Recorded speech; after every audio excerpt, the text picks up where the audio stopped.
Looks like we are live here, Scott. So welcome everybody here to Greenfield-Central High School here in Greenfield, Indiana. We are just seconds away from starting lineups here in the JV game between the Eastern Hancock Royals, who come into this game with a record of 8-2, and the Greenfield-Central Cougars. We actually have a triple header going on right now. Our freshman team is playing in the field house right now, so the two freshman teams going at it right now. I think I'd heard even the middle school boys played earlier today. I don't know if that's a They didn't play here. Oh, they played conference tournament. Oh, gotcha. And I believe Mr. Paxton said both the 7th and 8th grade won the conference tournament. Sweet. So good for them. So Eastern Hancock comes into this game. Both the JV and varsity won at Union County last night. And really, we didn't play – we played okay in the JV game last night. It wasn't our best. It wasn't like we've looked in some of these games. But we shot the ball well, and that was the difference in that game. So hopefully a good bounce back. Maybe they were looking ahead a little bit to the game here tonight. So starting lineups here first for the Royals. Number 1, a freshman Luke Lewis. Number 11, sophomore Caleb Rutherford. Number 10, sophomore Zach Stevens. Number 32, freshman Gavin Jenkins. Number 43, the junior Ethan Carter. For the Greenfield-Central Cougars, number 4, Richard. You have the full roster in front of you. Yeah. Richardson. Yep, Carson Richardson. I missed. They went really quick. Most teams take forever to do that. It's like Billy Stein, Carson Richardson, Clay Mullins, Isaac Roberts, and I'm missing one other. Is that Blake Evans? Evans, yep. I will tell you, we were here for the wrestling meet earlier this week. They do a nice job with the music in between stuff here. They play good music, and it is actually from this century. Oh. Or mostly later part of the century, as opposed to what we heard last night. Hold on, your thing is not working. Uh-oh. I didn't turn it on. Eastern gets the tip. Yep, Rutherford there. Cougars in a man-to-man. Jenkins at the top. There we go. Now your scoreboard's working. Rutherford got loose last night for 20 points. I believe he hit 6 threes. Yeah. There, Jenkins, nice take with the left hand, lays it up and in. Yeah, good job by Gavin. Gavin Jenkins with 2 gets the scoring started here.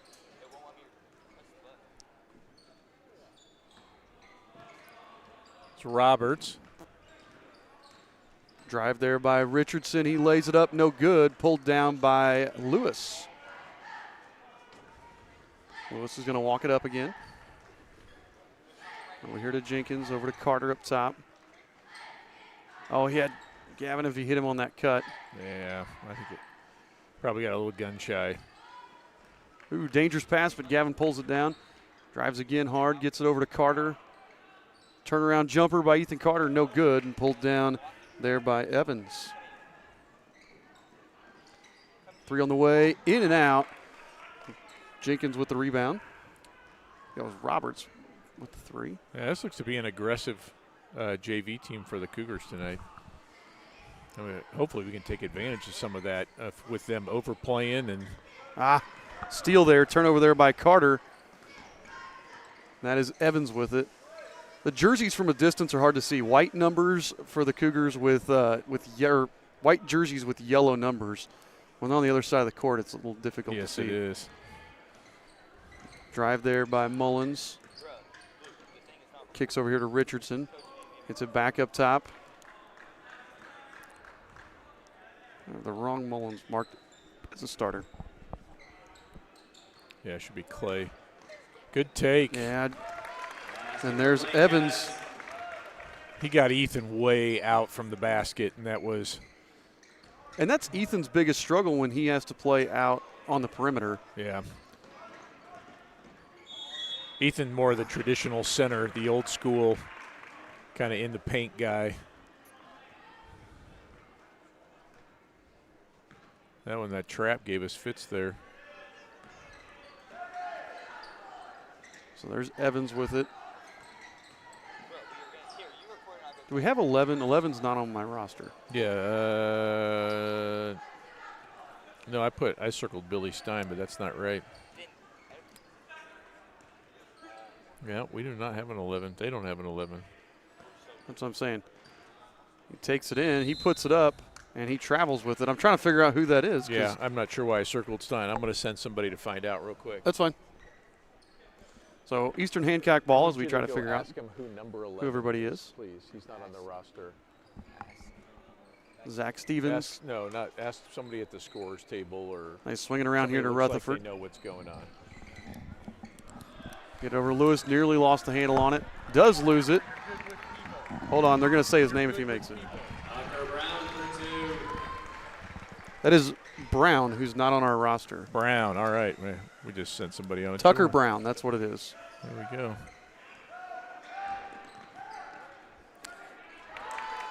Wonder if he got the call up from the C team or something. It looks like he's on the varsity roster. Oh, I see that. Yep, there as we Tucker go. Brown gets 2 quick steals, 2 quick layups. I'm going to go ahead. We got it.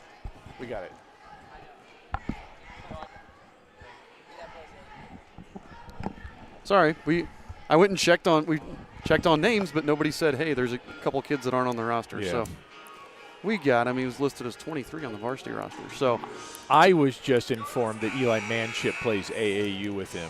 Oh, okay. So Greenfield with a couple steals there. Royals have 3 turnovers here in the early going, the first half of the first quarter. That's been the difference. We've had some looks. We've had some openings cutting towards the basket when we get into our offense, but this pressure right now is what's driving us to turn the ball over. Yeah, that's tough. It is tough. So Lewis to Rutherford. It's cut off back to Lewis. There's a lot of length there. Evans is a long guy there on the point. Yeah, I was just thinking they have out-heighted us other than Mullins right now. They may be taller than all our guys. Quick 3 from Jenkins. Buries it. Good job, Gavin. Gavin Jenkins assisted by Zach Stevens. Gavin Jenkins has all 5 of our points, and the Royals cut it back down to a 1-point lead here in the JV game. Roberts with the ball on the far side, dribbles up top. Kicks it over here to Richardson, down to Mullins in the corner. Back to Richardson. He drives with the left hand. He gets all the way to the rim, but misses the layup, and Ethan Carter right there for the rebound. Yep, and that's some good defense. We can let them. If they're going to let them go by, then we gotta make sure that we're going to challenge that shot. That was a good job by Gavin. Jenkins to Lewis, little handoff weave action here. Stevens gets cut off, back out to Rutherford. Rutherford drives, puts it up, and has it stripped away. Yeah. He had it on his hip as he was going up, try to keep it away from the inside guy, and it got tipped from the outside defender, came to help. Richardson, open look from 3, in and out, rebounded by Stevens.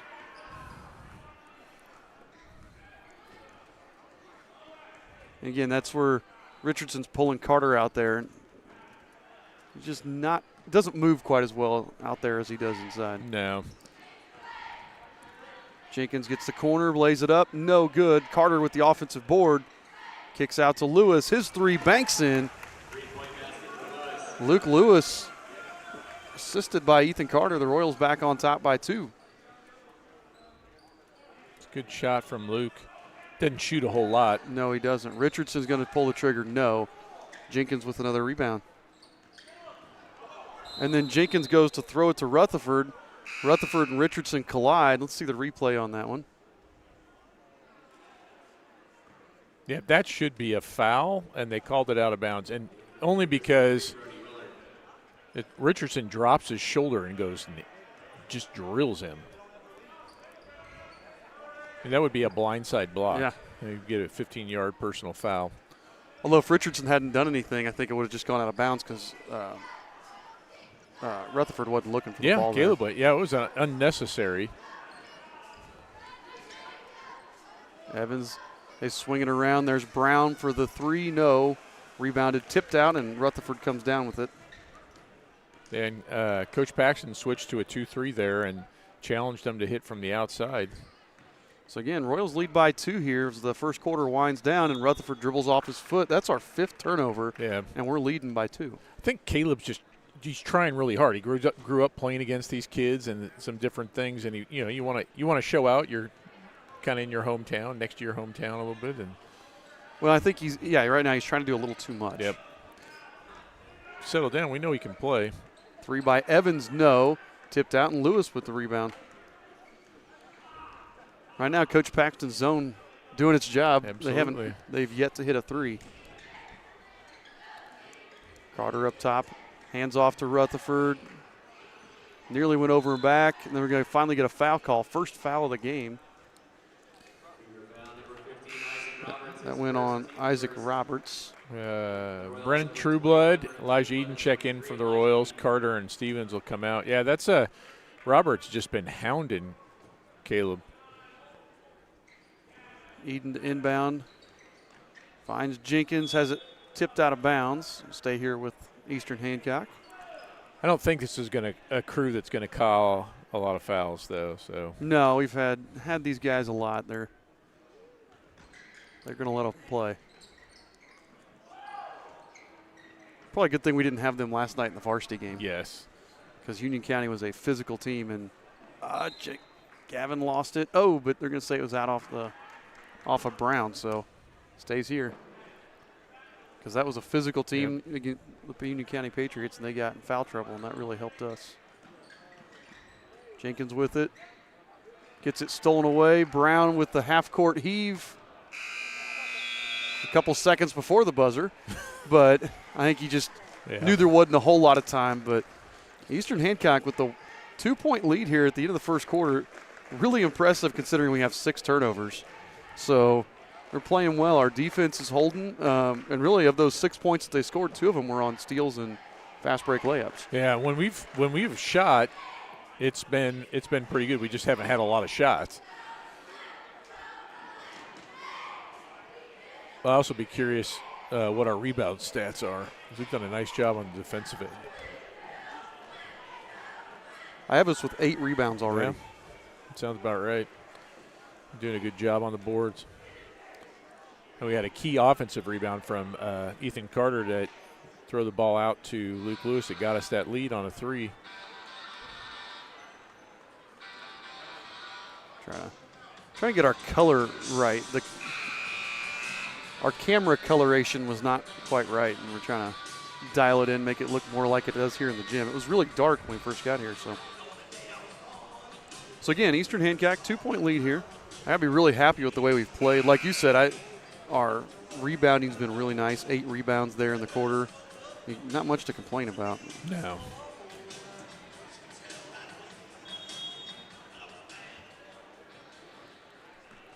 So it'll be Cougar ball here to start.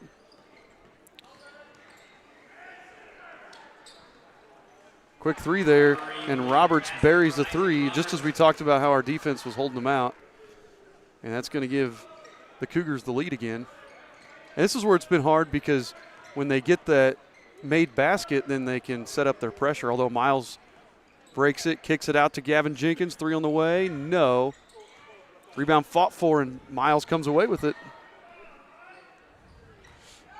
He drives, puts up the runner. No. Jenkins with another rebound. Throws it out to Rutherford. His 3 on the way is good. There you go, Caleb.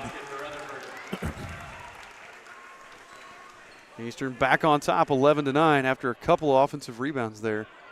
Right now, we're just outworking them inside. Yeah, I love the effort. Mullins. Oh, he buried the 3.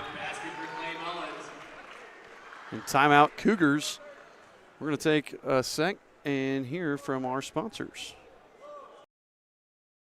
6th man for the Big Ten champion Purdue Boilermakers. I know what a winning team looks like, and that includes hard work and dedication. Just like the team at 9-Star Connect. 9-Star's hardworking and dedicated team provides Central Indiana with high-speed internet. And if something's not working, or you might just need a little help getting set up, their support staff will be there for you 24/7. Now that dedication. A call to 9-Star for high-speed internet is a slam dunk. 9-Star is a different kind of company, and the difference is you. So right back here, Greenfield-Central leading in this JV game with 6 minutes and 4 seconds left in the first half. It is 12-11. Been a lot of threes. The Royals have 9 of their 11 points on threes, and Greenfield has 6 of their 12. So, I don't want to say a high scoring. It's not a high scoring affair, but it's been all threes. Yeah, and it's been competitive. See, Safford, number 34, checked in, and number 33. You have that. Yep, that's Van, Malachi Van. They have so many guys on their roster, I can't keep up with all of them because we've got 15 guys, I think, dressed. Miles gets that pressure. Gets it back over to Miles, throws it to Eden. Oh, I like that. Yep. Caught him on rotation. Trueblood. Trueblood buries the three, assisted by Rutherford. And that was a really good job of being patient to break the press. Then we caught him on the rotation. There's Willard with the ball up top. He gets it over to Mullins. Kicks over to Tucker Brown, then into Van in the corner. Back up top to Brown. Eastern on top by 2. Mullins with the quick 3, and he buries another one. Mullins got an interesting shooting form. If you watch, kind of cocks it right back behind his head. Yeah. But he's nailed 2 in a row. There's a foul. All right. I was going to go on Brody Willard as he was trying to stop Miles Winnan from putting his head down and driving. 15-14, Greenfield-Central on top right now. This has been a really entertaining JV game. Absolutely. Trueblood again going to pull the trigger. Oh, I thought he was going to get the bounce on that one too. Tucker Brown pulls down the rebound. Willard, man, Willard strokes the 3. Yeah, and the zone's not really causing a lot of problems anymore. They're kind of cold from outside the arc early on, and they got 4 or 5 for the Cougars now. Yeah, 4 this quarter. The ball's kicked out of bounds. It'll stay here with the Royals. We'll probably see Coach Paxton switch back to man here. So Winnan working on Mullins. Gets to Jenkins. Jump stop into Youngblood. He's blocked by Van. Gets his own rebound and then throws it away because he was falling out of bounds. Yeah, I tried to save it. Good effort. There was nothing else you could do. I mean, he was their ball. And when you're under the basket like that, if you throw it high, you're going to throw it in the back side of the backboard. Right. So Willard on the wing. Willard, oh, that was nearly a beautiful pass through there. I think that should have been ours. I thought Trueblood got a hand on it. Trueblood did, but I thought Safford maybe tipped it right before it went out. Richardson's going to check back in for Willard.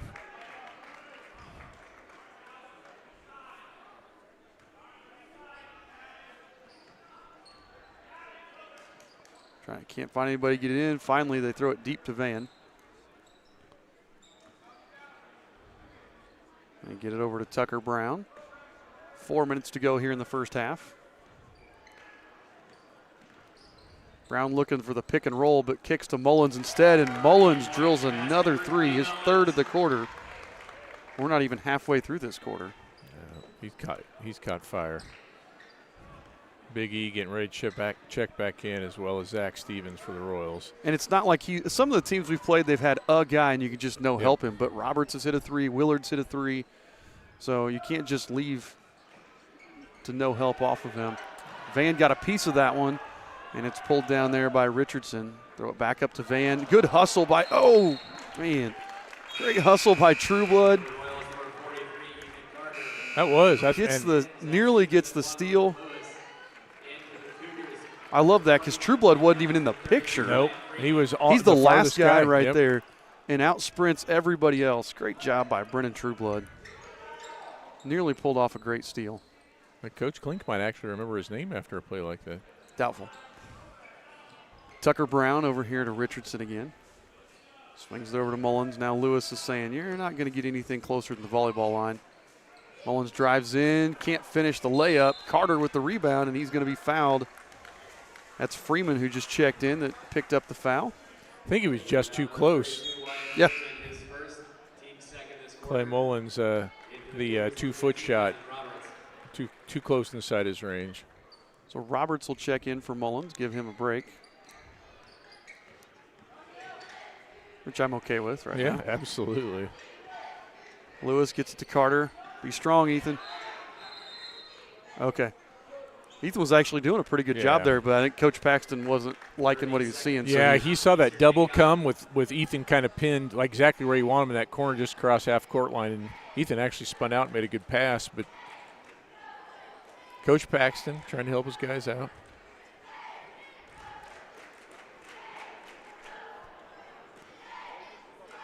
And again, I'm thinking of our season. You know, we've played 10 games so far. This is our 11th game, so midway point of the season.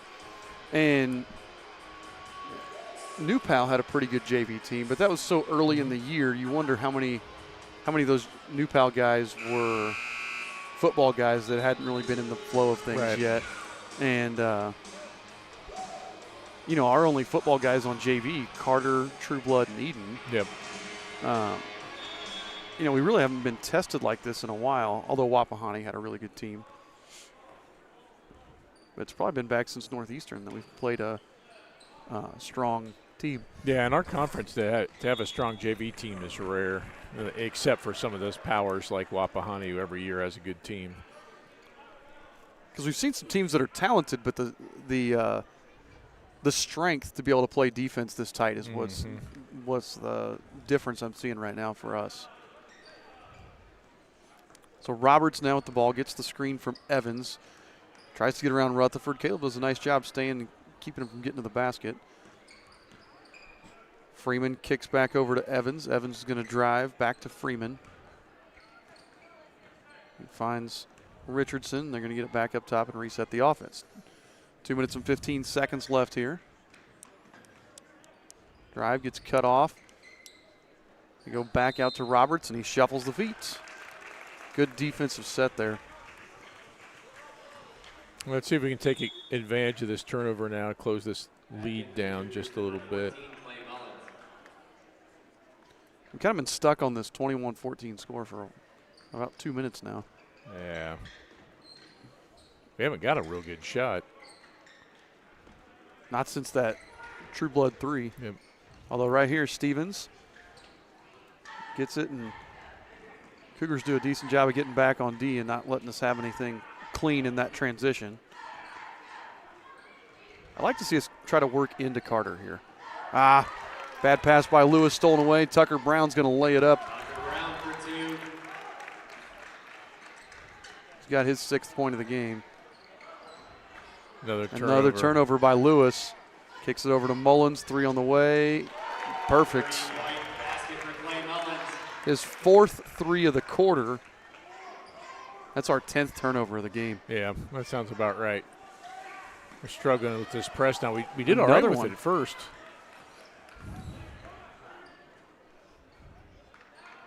Tucker Brown off the mark, rebounded by Stevens. They're not even bothering to rebound anymore. No one crashed the glass there for the Cougars. Under a minute to play. Eastern Hancock trails by a dozen. And Lewis lost it out of bounds again. Jenkins going to check in for Luke, give him a break, and so we can settle things down before it gets out of hand. So Mullins with the ball. It's cut off, kicks it back out to Roberts. His 3 no good, and Carter's going to grab the rebound.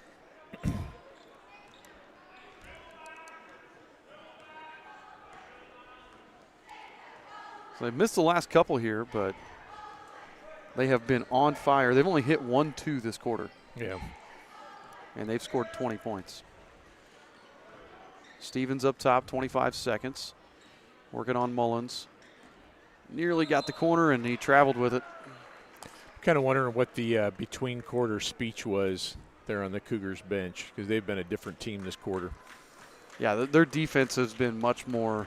They've just been harassing us way more than they were in the first half. Or first quarter, I should say. Yeah. I wonder if they came out a little cocky and maybe not as focused since They're playing only Eastern Hancock. Yep. Mullins may not get a shot off. I don't know. I'm trying to see if Evans did get that shot off. Let's see the replay here. Yeah, that would have been really close. Yeah, I can't. I mean, that would have been the frame by frame, I think, to check on the instant replay. Yeah, he got it. Gotta like that. I like using the pause button there. Why not? So at the halftime break, that quarter was all Cougars. They outscored the Royals 20-6 that quarter. So that was all Cougars at the halftime break. Greenfield-Central leads Eastern Hancock 26-14. You're listening to the Eastern Hancock Sports Network.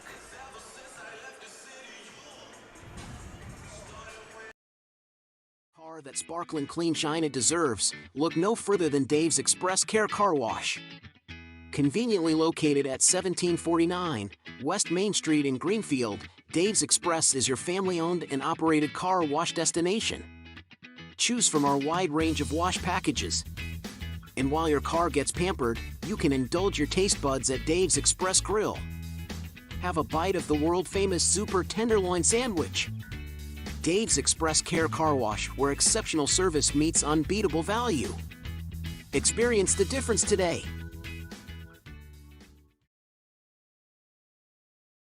We all need to eat more vegetables, but we run into the same problems every time we go to eat them. Carrots and peas just have no flavor. Beans and Brussels sprouts have side effects that will send children running in fear. But there is one vegetable that everyone loves. It's corn. And when it comes to corn, there's only one name to trust: Paxton Farms. Paxton Farms sweet corn has been your go-to source of corn in Hancock County for years. So head on down and grab some. And when you think of corn, think Paxton Farms. I'm Mason Gillis, sixth man for the Big Ten champion Purdue Boilermakers. I know what a winning team looks like, and that includes hard work and dedication, just like the team at 9-Star Connect. 9-Star is a different kind of company, and the difference is you. It's time for the Commissioner's Corner, an exclusive weekly conversation about Indiana high school sports with the Commissioner of the IHSAA, Paul Neidig. Now for an up-to-the-minute report about what's happening in the constantly changing world of high school sports, here's Coach Bob Lovell with Commissioner Paul Neidig. It is your weekly conversation with the Commissioner. It's the Commissioner's Corner. I'm Brendan King, filling in for the Coach Bob Lovell. Welcoming on the busiest guy you know. That's the Commissioner of the IHSAA, Paul Neidig. Paul, great to be with you as always. And I know doing scoreboard updates on Indiana Sports Talk over the last few weeks, one fun thing that always pops up, county and holiday tournaments. You yourself, Paul, as a former player playing in those where it's either multiple games in one day or you're going back and forth to the gym every single day. What do those mean to you? Well, I think it's really a great time of the year, Brendan. Coaches for a moment you take away the school aspect, which is the most important thing that we do, but you take that out of the day to day for these student athletes, and it puts a coach in a gym with student athletes, and it gives them a chance to really work on the game over break. And I think that's what's really important for me. And we've seen. Basketball in Indiana is certainly in great shape, but we've seen the number of holiday tournaments across the state have jumped up to they're everywhere. I think I mapped out where I could have seen like 27 games if I would have stayed on it between the end of Christmas and New Year's. But when we went to 22-game schedule, we really saw an increase in the number of holiday tournaments. But it's just a great time of year. It's a chance to focus on family, friends, and basketball. Well, it's a community aspect, right? Because not only are the kids on break, likely the people in the community are on a holiday break from work, or at least a little bit, right? So it gives them a chance to catch a game. It does. It's just it's a more relaxed time for as we all try to make a living working, and it gives you a chance to have a few days off and go in the gym and watch your local high school team. I know guys that go out and they'll sit in the gym all day long and just watch game after game after game, just because. And I say guys, people. That's certainly there's a lot of women in this state that love this game too. But I see it's just a great time of year. Paul, coming up January the 21st, hard to believe it's already here, the 49th annual IHSAA Girls Basketball State Tournament Pairing Show. Bob Lovell, Greg Rakestraw will be there. Man, this always comes up quick, doesn't it? It does. And I was just with Assistant Commissioner Janie Ulmer, who oversees girls basketball, just a few minutes ago, and she's in her office and got spreadsheets laid out across her desk, and she's working on what officials' assignments may be in the future. She's working on her communications to schools as far as operation of the tournament, and it's Tournament Central in her office today. And it has been all week, just getting ready to put on another IHSAA state tournament on the girls' side. Again, that's January 21st, the Pairing Show with Coach Lovell and Greg Rakestraw. I'm Brendan King here filling in for Coach on the Commissioner's Corner along with Paul Neidig. Paul, we were just talking off the air. Not only is the Pairing Show coming right up, so is wrestling season and some changes coming to especially where wrestling is going to be held for the state championship, right? Yeah, the beginning of the tournament, as we walk through the sectionals, regional, and semi-state, they're going to look much like they have in the past, similar locations. But we did have to make a change due to a little thing called the NBA All-Star Game, and certainly, it's that event's just phenomenal, and it's great for our state and the city of Indianapolis, and our sponsors are our friends, Pacer Sports and Entertainment, came to us a while and said, "Hey, we want to be able to do this," and we didn't. We just got to looking and see. We just found a place to go wrestle a state championship, and we're going to do that this year in Evansville. And so we're going to go to Evansville, and we're going to have the whole state and let Evansville put their best foot forward, like Fort Wayne and other states or other communities have done over the years. And we've had to move tournaments, and I think Evansville, I know they're ready. It's my hometown. Right. That's a wrestling hotbed, and we got people that are already. I think a couple of them may be lined up outside the door waiting for that tournament here in about 6 weeks. It is going to be a hop-in time for sure. I'm Brendan King on the Commissioner's Corner with Paul Neidig. Paul, always appreciate the time. It's great to catch up with you, my friend. Thanks, Brendan. We'll see you in the gym somewhere. Thanks for listening to The Commissioner's Corner with IHSAA Commissioner Paul Neidig and Coach Bob Lovell. And thank you for your continued support of the high schools in your community. Not everyone can be a champion in high school sports, but everyone can be a champion of high school sports. That's right. Fans and parents can be champions. Coaches and officials, educators, and the media can all be champions of high school sports. I'm Paul Neidig, Commissioner of the IHSAA. And I'm Assistant Commissioner Janie Ulmer. Being a champion of high school sports is about so much more than winning and losing, setting records, or raising trophies. It's about supporting the mission of education-based athletics, preserving the opportunity for student athletes to grow and develop in the second classroom, and to protect high school sports for future generations to come. Champions of high school sports are just one of the many reasons that education-based athletics in Indiana are so special. And the easiest way to be a champion is by buying a ticket to your high school's athletic event. This is showing support. This is championing high school sports. This is your IHSAA. High-speed internet is integral to everyday life. It's really the foundation of what modern life is all about, trying to make our lives better here in Hancock County. 9-Star is a different kind of company, and the difference is you. In high school sports, there are some things more important than winning. Like helping student athletes build character, become better people, and prepare for life.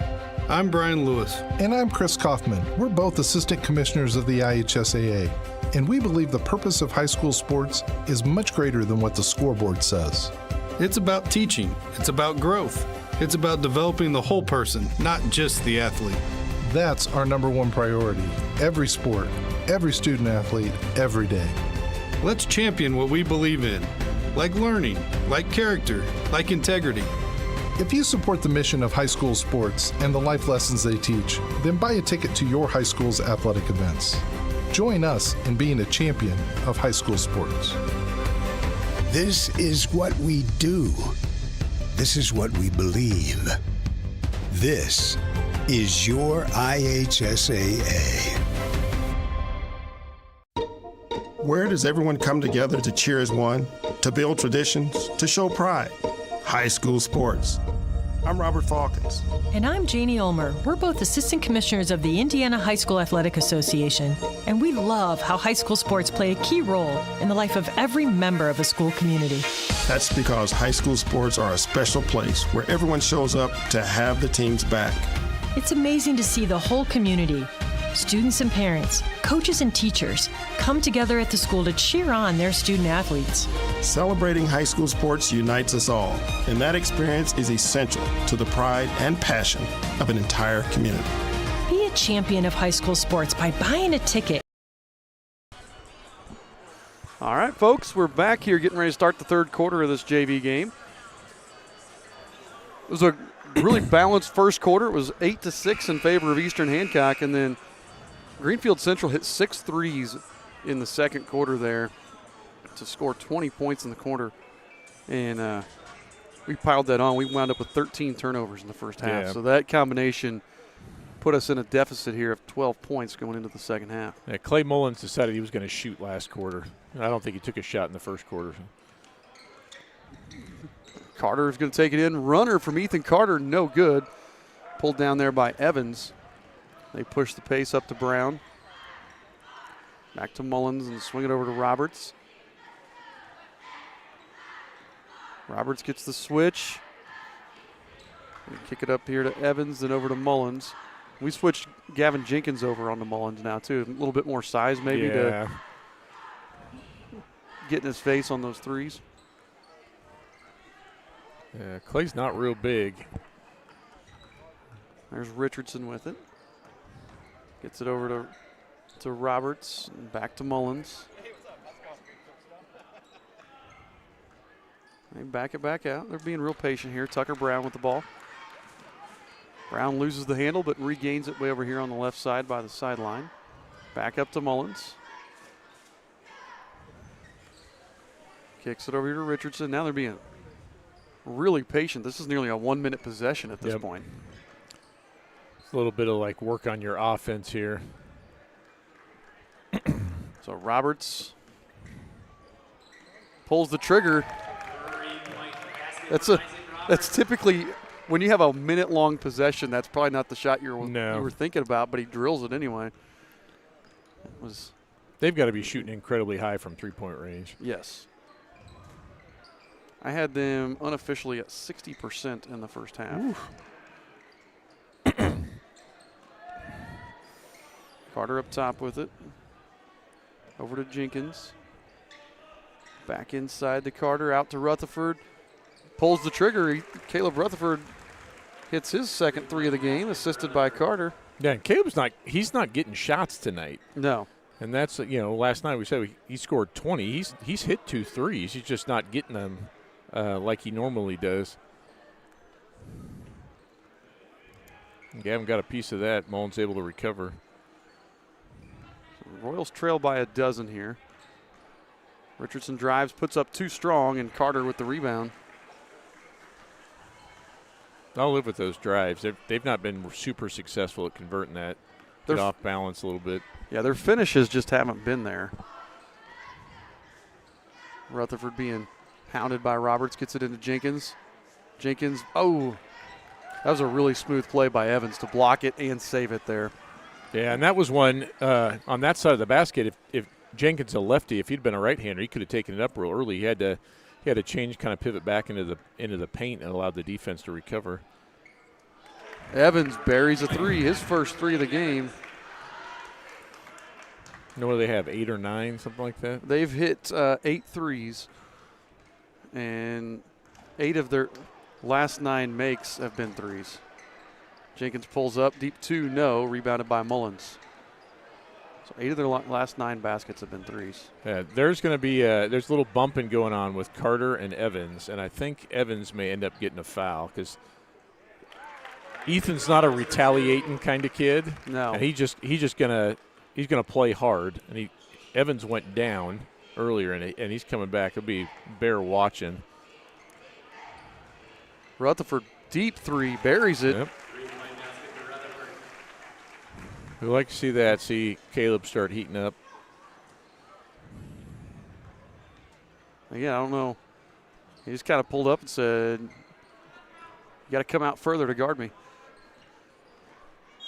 Take there. Oh, nice take and finish. Yeah, it was good finish. By Roberts, man. Good, strong follow through. Carter's got to, you want to say foul him harder, but you got to make sure he doesn't make that. That's right. Carter kind of got stuck between, am I going to try to block it or am I going to let him have it? Youngblood, Lewis, and who else is that came in? Eden come in for the Royals. By the way, I have that as the first foul on us this game. Yeah, I think that's right. I think there were 3 on the Cougars in the first half, and they were all like open play. Nobody shot a free throw. No. I think that was they had to call that one. Yeah. So Eden at the volleyball line here. Gets it over, tries to get it. A good defense there. That was Stein that jumped in Lewis's path. Oh, good hustle there by Trueblood to deflect that and save a wide open Mullins 3. Man, Trueblood having really good, just like the hustle effort. Been in and amongst several plays like that, getting his hand on balls. Shot's no good. Eden with the rebound.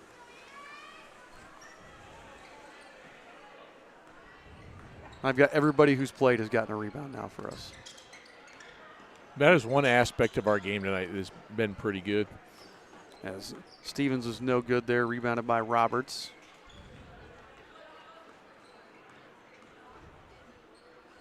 Kicks it over to Stein. Cougars with a 16-point lead here. They're not in a hurry to do much. Oh, Mullins takes it. And that was another offensive rebound there by Evans. Put up 3, no, and there was going to have a foul on Mullins as Lewis was trying to get the rebound. Oh, nice job by Lewis blocking out on the backside there and forced Clay Mullins to try to go through him.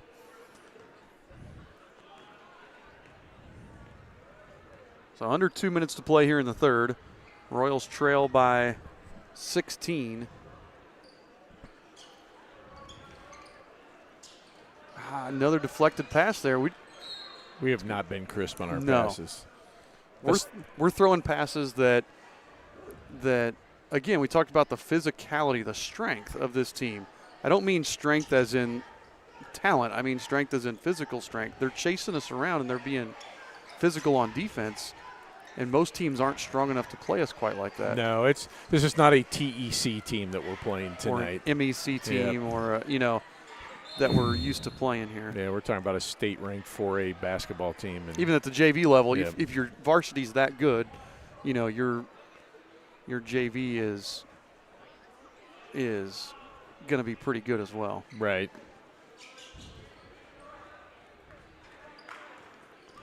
So, again, Cougars get the ball off that jump there. Stein with the turnaround jumper, and he buries it. You wonder, I think about some of these guys, how many of these guys that are, the 4th or 5th guy off the bench would start for either us or a lot of the teams that we play, right? Just from a depth standpoint. Lewis, quick 3, in and out. Jenkins tipped it, but it goes right over there to Willard instead. 43 seconds left. Willard drives, kicks over to Stein. Roberts gets cut off on the drive.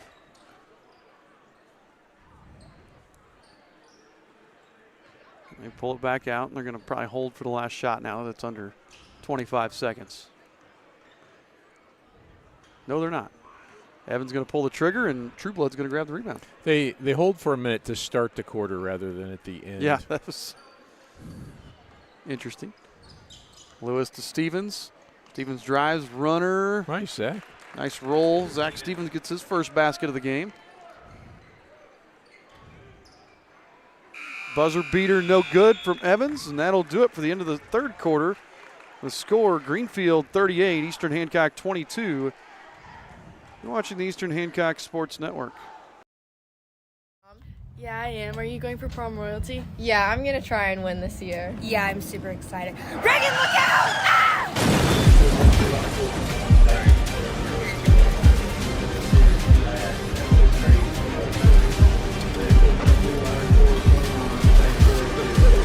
Ah!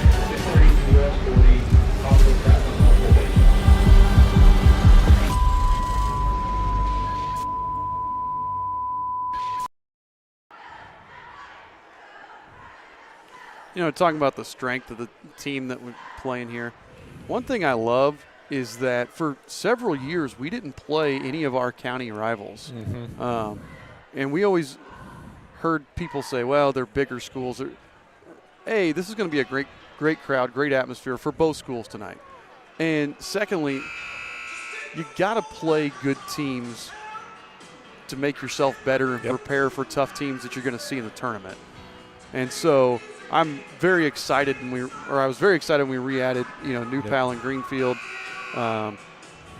We had Newcastle and Pendleton on the schedule. I know those fell through this year. I think we wanted to reschedule those and couldn't for some other reason. But that's one of those where this game will, for the JV especially here, Varsity, we have no idea what the outcome is going to be with Varsity. But JV game, it's going to be hard to overcome a 16-point deficit here.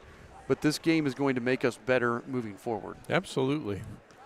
And the funny thing is we play all the county schools in middle school all the way through in all of our sports. True Blood scores there. And I think it's good for our kids because you learn, or you should learn at least, not to get psyched out by the name on the uniform. We have a few teams that we play in different things that are usually pretty good, and sometimes it can be a mental issue. Stein, corner three. Wow. Now I want to know, are they typically shooting this well from three? This is crazy. Yeah, they didn't have any JV stats online to see, so I can't tell you on that one.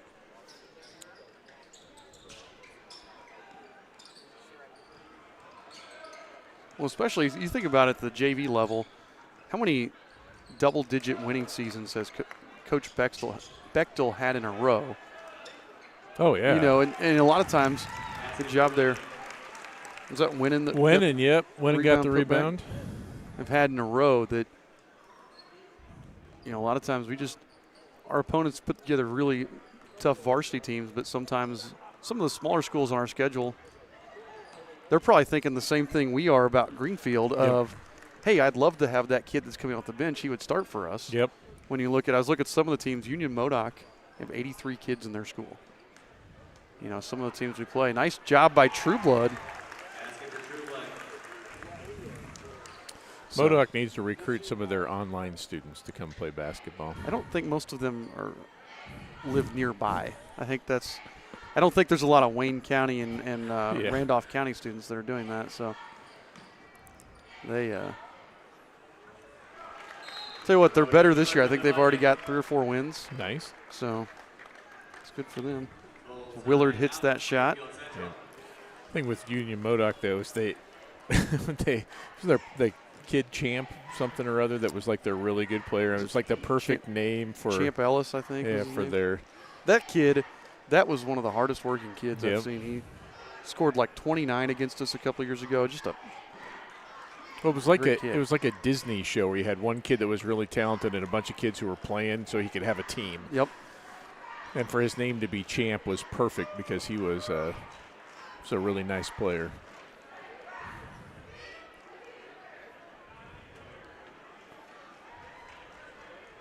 So with 5:05 to go here, Royals still trail by 15. I walked in here, I was thinking about the last time we live streamed here. It's a pretty good day for the Royals. Yes, it was. Regional 2 years ago. And if we were to win the sectional, we'd be right back here for the regional again. I'd be all right with that.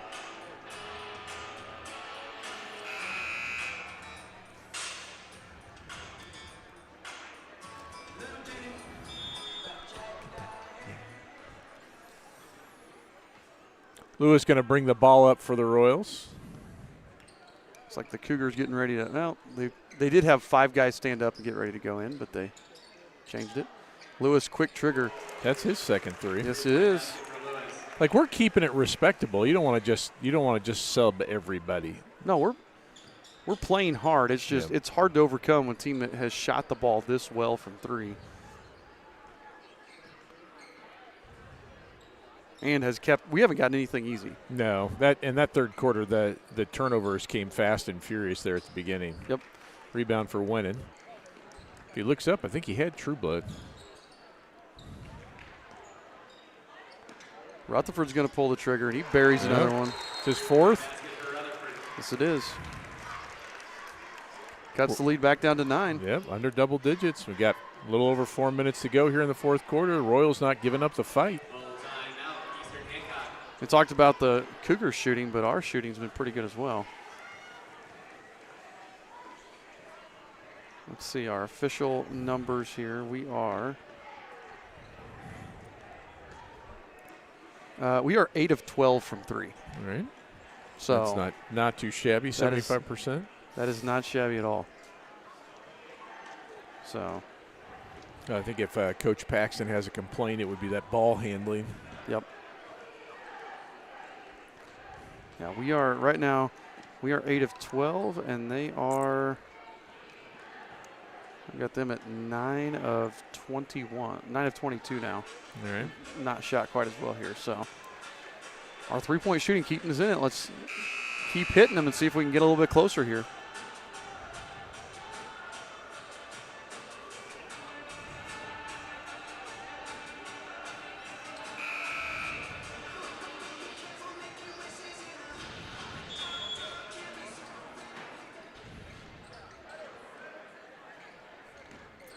Get it into Mullins. Oh, nice job. Rutherford poked it away from behind. It's going to stay with Greenfield, but otherwise Mullins would have had a wide open layup. That was a good job.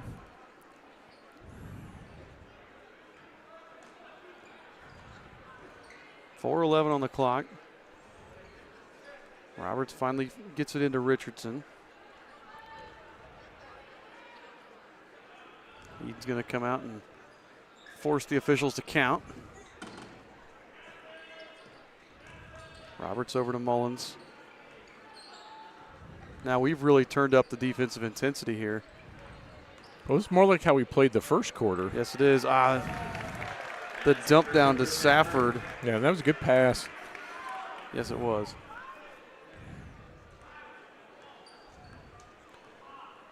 .11 lead for the Cougars, 3:35 to go. Miles winning with the ball. It's over to Trueblood. Hands off to Lewis, swings it over there to Rutherford. A good take. Gets the runner. Yeah, got bodied in there and everything. Good job, Caleb.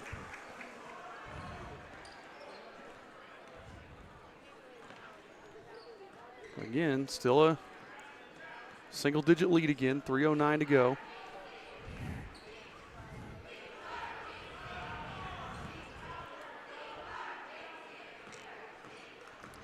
Take it. Mullins with the ball. We're going to have to force the issue a little bit here, I think. Yeah, just like that, Luke.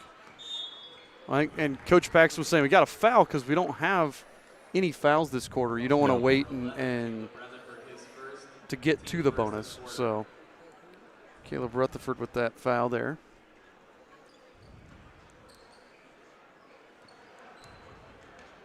Lewis. Lewis and Rutherford had him trapped. Oh. We almost got what we wanted out of there, too. Safford almost pulled the string on that shot, giving us a chance at a rebound. Mullins kicks it back over to Safford. There, Trueblood with the foul. And Cougars doing a really nice job of being disciplined on this. It used to be the four corners offense. I know that's not what it is now, but they are not panicking.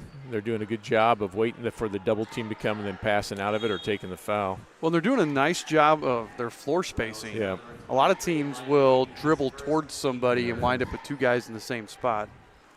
That foul was on Eden, I believe, right? Yeah, and they're making us come with the double team, and then they're able to hit the open guy. So this is not the funnest basketball to watch for the final 3.5 minutes of a game. No, it's not. But it is what you need. You do what you need to do.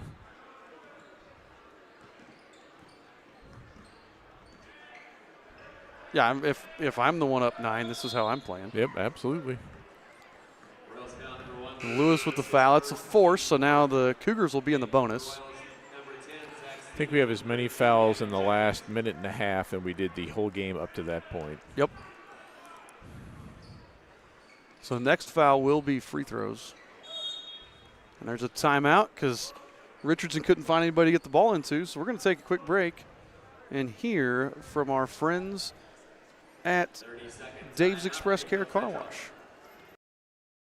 Sparkling clean shine it deserves. Look no further than Dave's Express Care Car Wash.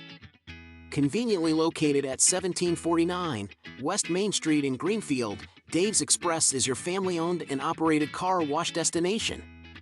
Choose from our wide range of wash packages. And while your car gets pampered, you can indulge your taste buds at Dave's Express Grill. Have a bite of the world-famous Super Tenderloin Sandwich. Dave's Express Care Car Wash, where exceptional service meets unbeatable value. Experience the difference today.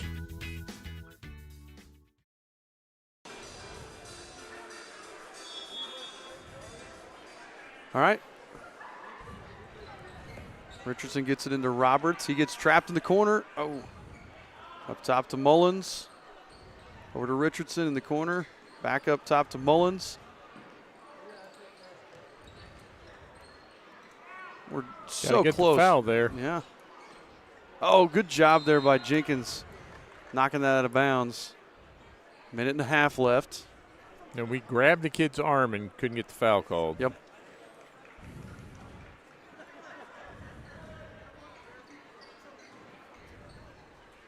Can't get it in. Finally get it into Mullins. And I'm guessing we don't want to foul him just the way he shoots the three. I'm guessing he's a pretty good free throw shooter. But we are fouling, and they need to call it at some point. We can only grab a kid and punch him in the gut so many times. So Richardson there gets fouled. Was that Stevens with the foul, I believe? I can't remember if that's Stevens or Lewis who they eventually gave it to. I saw him hold up one. I couldn't tell if his other hand was holding up a zero or just in the way. They were both desperate to foul somebody. I don't know who got called. Richardson hits the free throw. He'll have one more coming. 10-point lead now.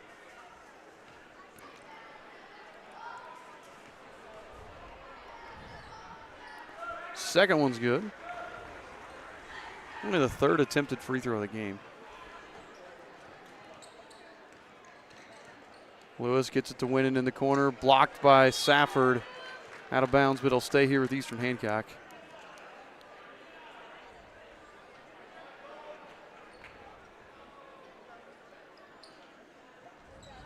Stevens can't find anybody to get it into.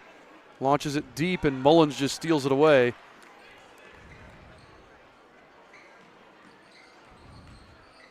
That's tough. When you're throwing it deep like that, it's so hard to judge how far you got to throw it. Usually end up just overthrowing it because it's too. That is hard. Too hard to judge.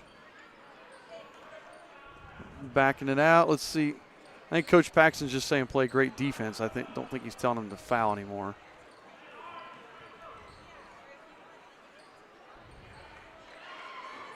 So we're trying to force something without fouling, but and there we got a foul. Interesting. Even though we weren't. No. Try to intentionally foul him. We can't get the whistle blown. Oh, no, they called an offensive foul. Oh, all right. Okay. 4 more fouls from the Cougars will be in the bonus. Okay. Miles. We got to shoot here, Miles. Jenkins drives, finds Stevens, pulls the trigger, air ball.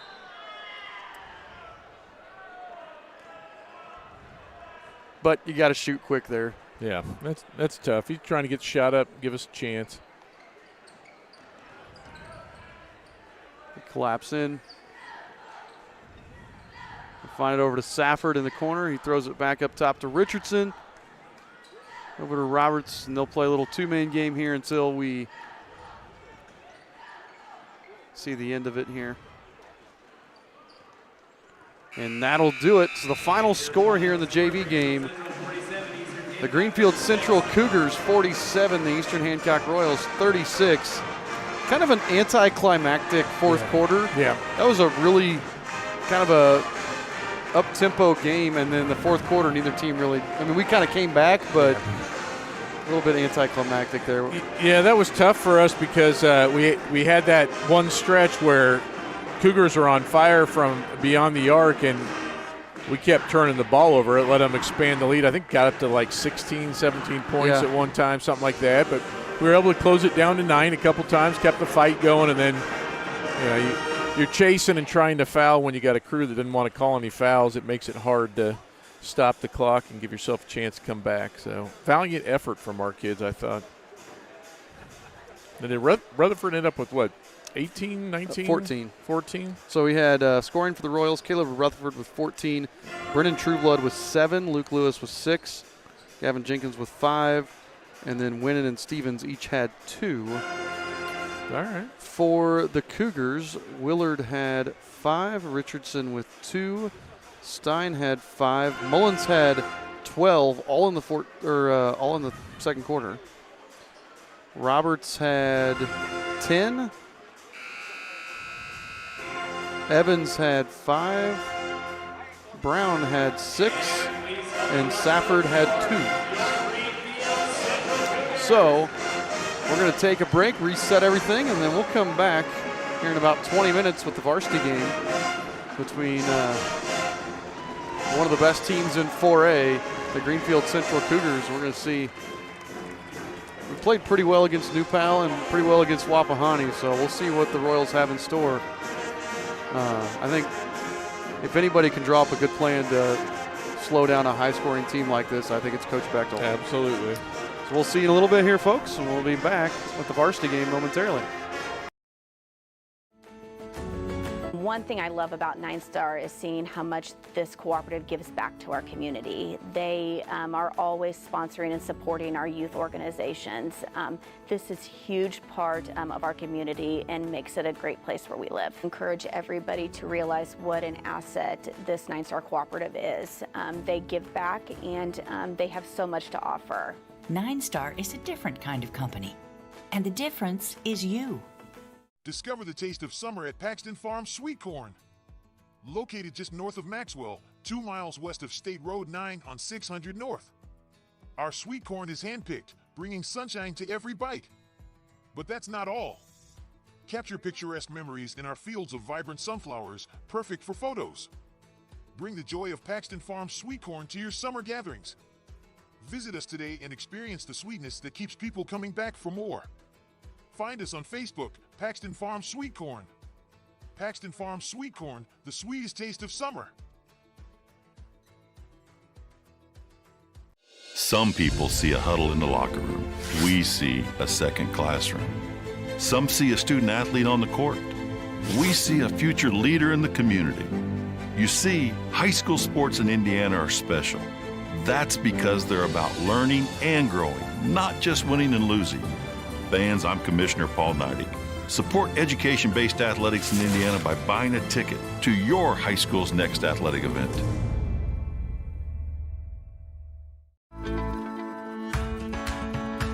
Nine Star is very focused on customer and member care, focused on making sure that however we communicate with the member and customer is how they want to communicate. You know, sometimes we're the one person that they speak to in a day, and you want that conversation to be happy and pleasant. As a nonprofit co-op, we're focused on providing the best service we can for our members.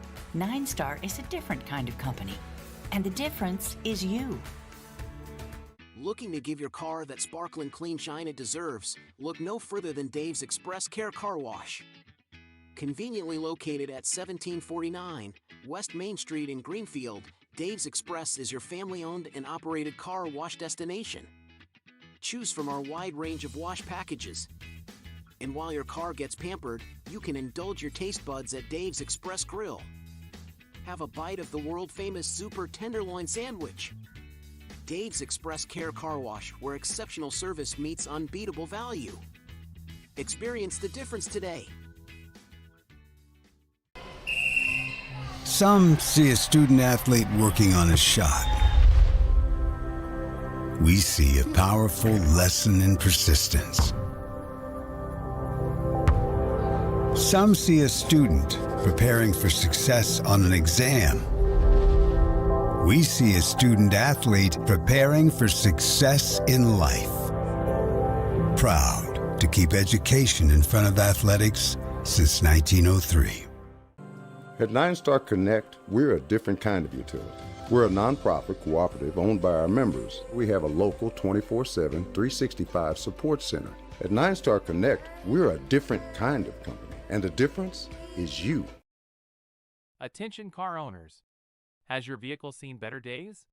Introducing Dents Automotive, your go-to solution for those unsightly dents and dings. Our expert technicians use state-of-the-art techniques to restore your car's beauty like magic. Whether it's a minor ding or a pesky dent, we've got you covered. With years of experience and a passion for perfection, we'll have your car looking like new in no time. Don't let dents cramp your style. Visit Dents Automotive today and drive away with a smile. Your car deserves the best. Dents Automotive, where excellence meets restoration. Some see a student athlete working hard in the weight room. We see a future leader learning there are no shortcuts to success. Some see a start to a swim meet. We see the starting blocks for life. Proud to keep education in front of athletics since 1903. At 9-Star Connect, we're committed to delivering dependable and affordable electricity, and we know the best internet service is all about speed and reliability. We deliver both.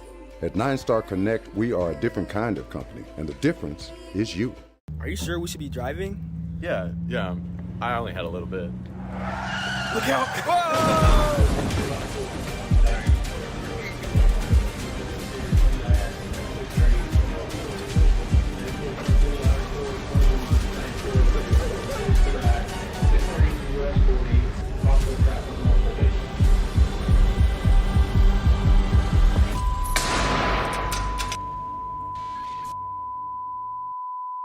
Becoming a licensed sports official is a great way to make a positive difference in the community and support the over 160,000 Indiana student athletes that participate across 22 IHSAA sports.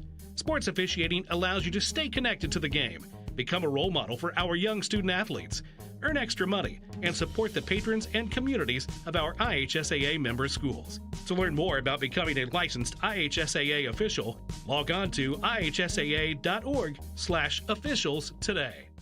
When moving into a new home, we ask ourselves questions like, who is the best internet provider in town? Well, have you considered locally owned 9-Star Connect? We've become the fastest, most reliable, and dedicated fiber-to-the-home internet company in central Indiana. Our internet packages have been modified, and we are changing speeds at a more competitive price. So give us a look. Visit us at 9starconnect.com. 9-Star is a different kind of company, and the difference is you. This is your IHSAA. This is your state. This is your high school. This is your athletic association. Fans, I'm IHSA Commissioner Paul Neidig, and we're here to make sure that all of this remains yours. This is your state. This is your community. This is your IHSAA. I live in a rural area and I am an electric and internet customer. One day I received a check in the mail and I didn't really realize what it was for. Something that I really didn't realize, that I was getting money back for the services that they give to me, which is nice. Being local, you don't really see that from bigger companies. 9-Star is different than others. 9-Star is a different kind of company, and the difference is you.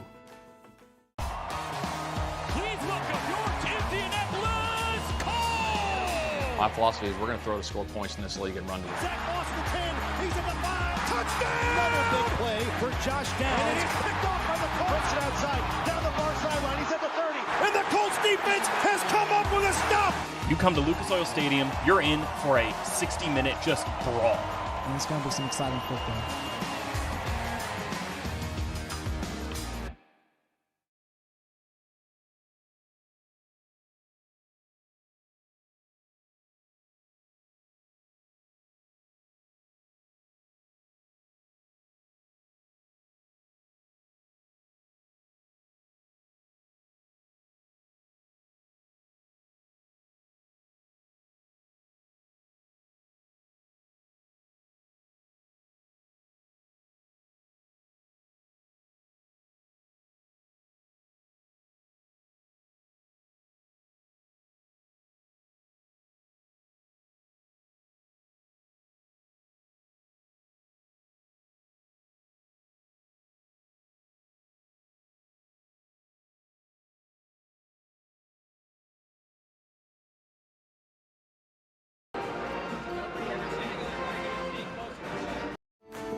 One thing I love about 9-Star is seeing how much this cooperative gives back to our community. They are always sponsoring and supporting our youth organizations. This is a huge part of our community and makes it a great place where we live. Encourage everybody to realize what an asset this 9-Star cooperative is. They give back and they have so much to offer. 9-Star is a different kind of company, and the difference is you. Discover the taste of summer at Paxton Farms Sweet Corn. Located just north of Maxwell, 2 miles west of State Road 9 on 600 North. Our sweet corn is handpicked, bringing sunshine to every bite. But that's not all. Capture picturesque memories in our fields of vibrant sunflowers, perfect for photos. Bring the joy of Paxton Farms Sweet Corn to your summer gatherings. Visit us today and experience the sweetness that keeps people coming back for more. Find us on Facebook, Paxton Farms Sweet Corn. Paxton Farms Sweet Corn, the sweetest taste of summer. Some people see a huddle in the locker room. We see a second classroom. Some see a student athlete on the court. We see a future leader in the community. You see, high school sports in Indiana are special. That's because they're about learning and growing, not just winning and losing. Fans, I'm Commissioner Paul Neidig. Support education-based athletics in Indiana by buying a ticket to your high school's next athletic event.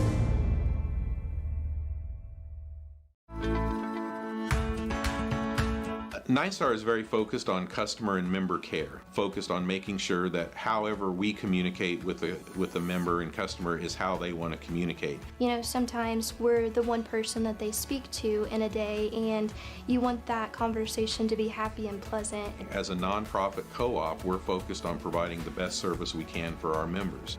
9-Star is a different kind of company, and the difference is you. Looking to give your car that sparkling clean shine it deserves? Look no further than Dave's Express Care Car Wash. Conveniently located at 1749 West Main Street in Greenfield, Dave's Express is your family-owned and operated car wash destination. Choose from our wide range of wash packages. And while your car gets pampered, you can indulge your taste buds at Dave's Express Grill. Have a bite of the world-famous Super Tenderloin Sandwich. Dave's Express Care Car Wash, where exceptional service meets unbeatable value. Experience the difference today. Some see a student athlete working on a shot. We see a powerful lesson in persistence.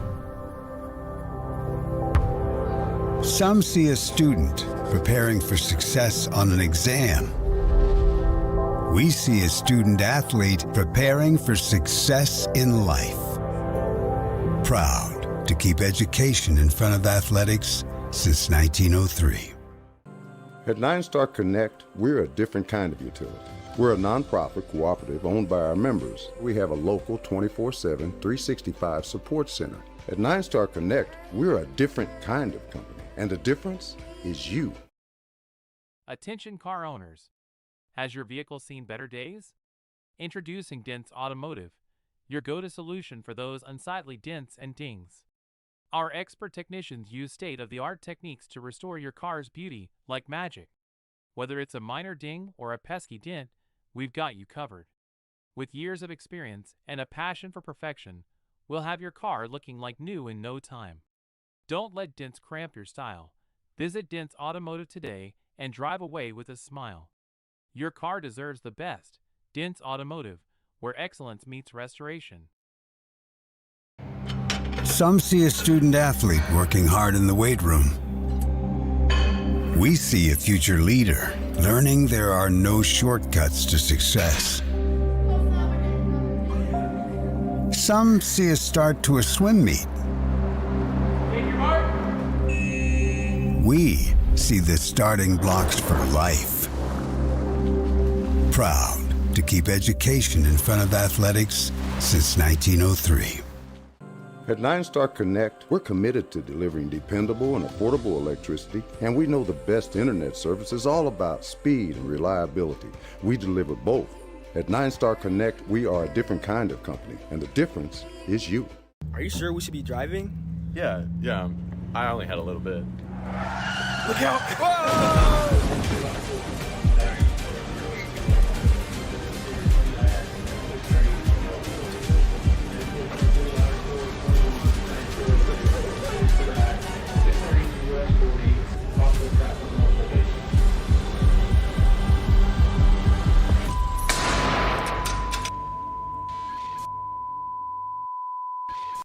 licensed sports official is a great way to make a positive.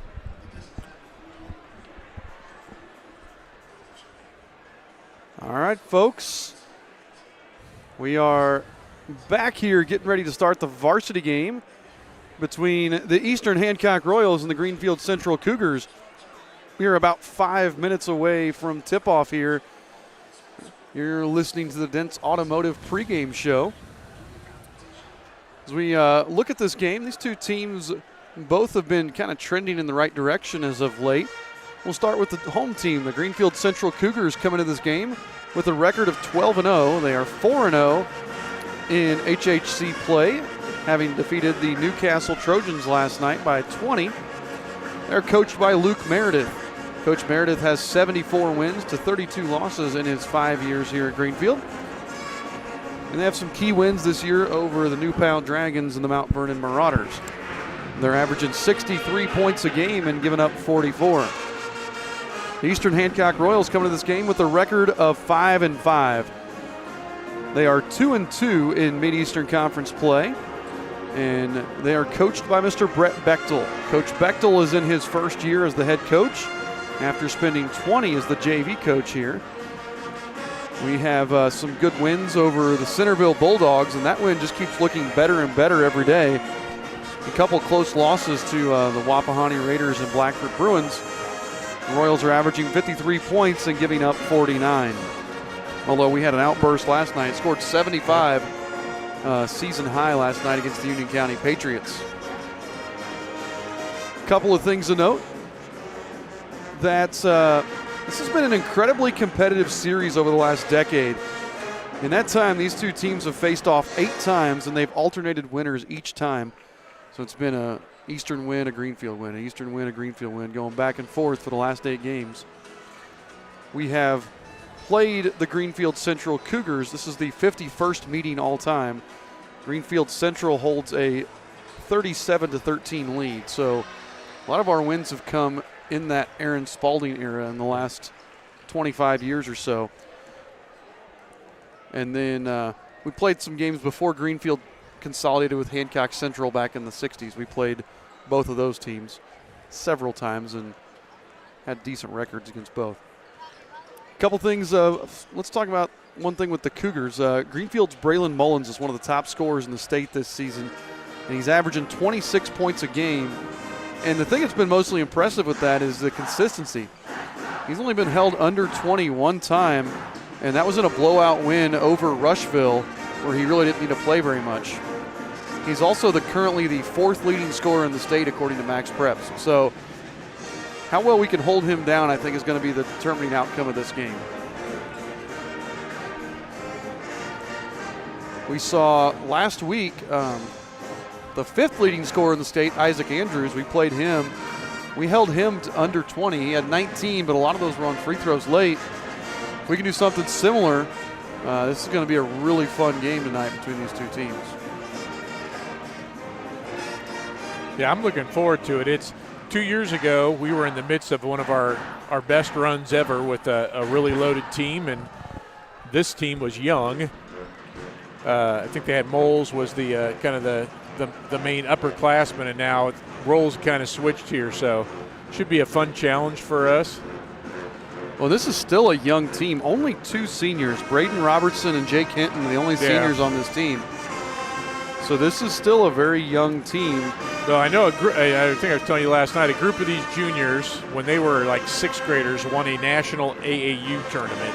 Like this has been a good group. I got firsthand to see them play a lot coming up with my son that same age, and it's they've always been very talented. They play really well as a group, and when you have some other parts you can fit in around them, it just makes them that more dangerous. Well, and you see the scoring here for the Royals, the scoring for the Eastern Hancock Royals has been extremely balanced. Last night, we had 5 guys in double figures. Yep. And you have Rubel averaging 14, Luke Morris with 11, Caden Willis with 7, Caden Powers with 7, Eli Manship 5, and Charlie Halcomb 5. But any of those guys has the potential to go off. We saw Charlie go off for 17 against Wapahani. We've seen Rubel, Morris, and Willis all score 20-plus in their careers. So really looking forward to this game here and seeing who can find the offense and how can we stop Braylon Mullins. That's going to be the key. Yep.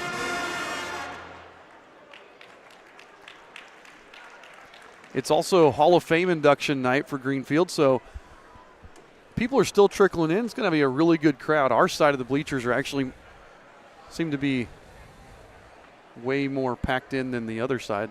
The side that you can see on the camera is the students and the band, so you don't see quite as many people over there. So we're going to have the national anthem, and we'll be right back with starting lineups after this.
Awesome job there by the Greenfield-Central band. Yeah, their band is always excellent.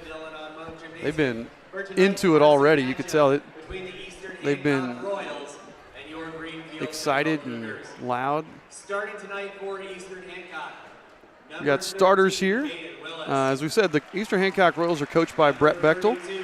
The starters here, we have 3 seniors. Number 13, Caden Willis. Number 32, Luke Morris. Number 35, Charlie Halcomb. And then 2 juniors, number 33, Luke Schilling, and number 43, Caden Rubel. We're going to turn the lights off and have spotlights for the Greenfield starters here.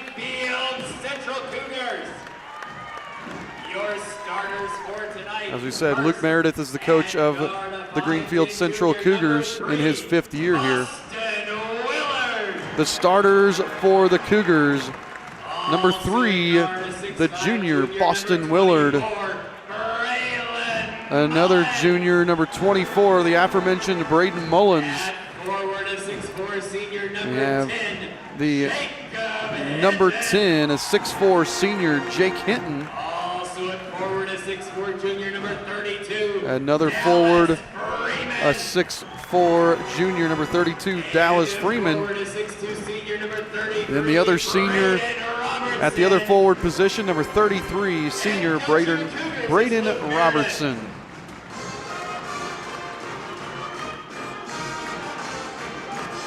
I always think about the banners that the cheerleaders hold up. Yeah. What if you're a team that changes starters all the time? Do you just, as a cheer coach, you just say, no, we're not doing that anymore? Especially if you like do seniors on senior night. Maybe they don't play a lot. Yeah. That poor kid doesn't get a banner. You have one used a Sharpie and a roll of paper. The paper towels, those brown. Yeah. Brown paper towels. So Mullins and Willis to jump. Mullins out jumps Willis, and it's going to be Cougar ball to start. Might be the first time we've lost the tip all year. Yeah. Willard gets the screen, gets cut off by Rubel. Get it back up top to Mullins up top. And we see that looks like the Royals are going to put Luke Morris all over Mullins. We did a similar strategy against Isaac Andrews of Wapahani last week, and really pretty successful. Willard rises up, no good. And that's knocked out of bounds by Hinton. It's going to go to the Royals. Yeah, and those are the plays we've got to get those hustle rebounds. Like that kind of thing. We've got to win those hustle points. What are they, 50-50 balls or whatever? Yep. Mullins trying to defend it there. Charlie corrals the ball. They fall back into their regular zone. Halcomb on the right wing with it, gets it to Morris in the corner. He wants to go inside to Rubel, but finds Willis instead. Caden Willis goes up, rolls out, and rebounded by Hinton. That's what we want, though. Yep, that was a good shot. Mullins from deep buries the three. That's not what we wanted. We don't want him to get going and Go, I like fire. that. Go, go, go. There we go. Charlie over to Rubel. Oh, there we go. Got it. Foul's going to be on Boston Willard. Okay, real quick. So to Royals fans that don't always come out watch this or whatever, couple of connections. Boston Willard, the grandson of the Knightstown football coach, Don Willard, so longtime rival for us. And then Dallas Freeman, his dad was a pretty good football player for us in the early 2000s. So a couple connections there. Good hustle there by Schilling to get caught back up and poke that ball away. I like our intensity to start this game. Robertson gets it to Willard. Willard drives it, swinging around. Mullins gets the shot away, no good, but Hinton right there for the rebound. Goes back out to Freeman. Jacob Hinton looks like a grown man out there. Yes, he does. And Rubel looks like a grown man, so it's when you see somebody like, Rubel went to help on Mullins, and Hinton hits the layup. Yeah, it was a nice move. And that's Hinton just knowing that everybody looks at Mullins. Mullins deflects it. Luke gets it across, gets it to Charlie. Rubel's going to take the three. Off the mark. Rebounded there by Robertson. They're pushing the pace. Robertson, hesitation, 15-footer. He buries it. They've got so many guys who can do damage. Yes, they do. Pick your poison. After Braylon Mullins, any of those guys are capable of scoring. Morris throws it away there. Steal by Hinton. Kicks back out. Robertson short on the three. Schilling gets that rebound. That's our first rebound of the game. So Morris over to Schilling. Back to Morris in the corner. That's what we got to skip pass across to Charlie. Willis's pass stolen away by Boston Willard. Willard lays it up off the backboard for Mullins. Quick timeout from Coach Bechtel. Yeah, that one we got to call that with 9-point deficit here. We got to get that timeout called. So we're going to take a step away for just a second. We'll be right back after the word from these sponsors. Sixth man for the Big Ten champion Purdue Boilermakers. I know what a winning team looks like, and that includes hard work and dedication. Just like the team at 9 Connect. 9-Star's hardworking and dedicated team provides Central Indiana with high-speed internet. And if something's not working, or you might just need a little help getting set up, their support staff will be there for you 24/7. Now that dedication. A call to 9-Star for high-speed internet is a slam dunk. 9-Star is a different kind of company, and the difference is you. All right. 3 minutes gone here in the first quarter of this varsity matchup. Eastern Hancock trails by 9. A little bit different press break here for the Royals. Get it to Rubel. He gets trapped but gets it away to Schilling. They find Charlie. Long two from the corner. No good. Rebounded by Mullins. No, and that's the shot we wanted. That was a good job with the press. I like the change up from Coach Bechtel. Shot just didn't want to fall. So we got the look we wanted. Willard tries to get around Morris. Dishes over to Robertson. He gets cut off. Kicks it back out to Boston Willard. Swinging around, get to Mullins. We got switched off here. Mullins has Charlie on him now. They're trying to take advantage, but Charlie doing a nice job, and that ball gets deflected out. It's going to be Royal ball. Yep, and you can see Rubel was coming over to double, and Mullins left with no place to go, and his teammates were all standing. Yeah. They didn't move, and nobody was cutting to get open. It was almost like the goal was to get that switch and then let him do his own thing. Yep.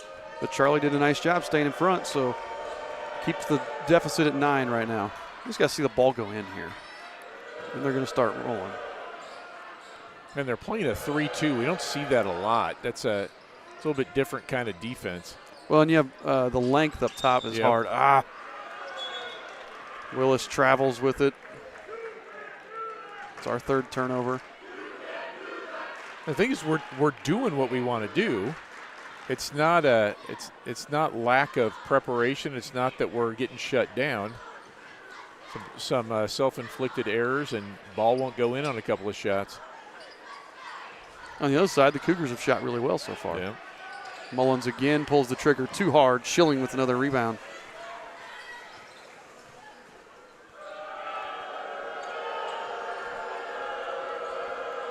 So Morris up top to Halcomb at the volleyball line. He threads that one through, but then it's stolen away from Willis. Robertson going the other way. Pulls up from 10 and buries it.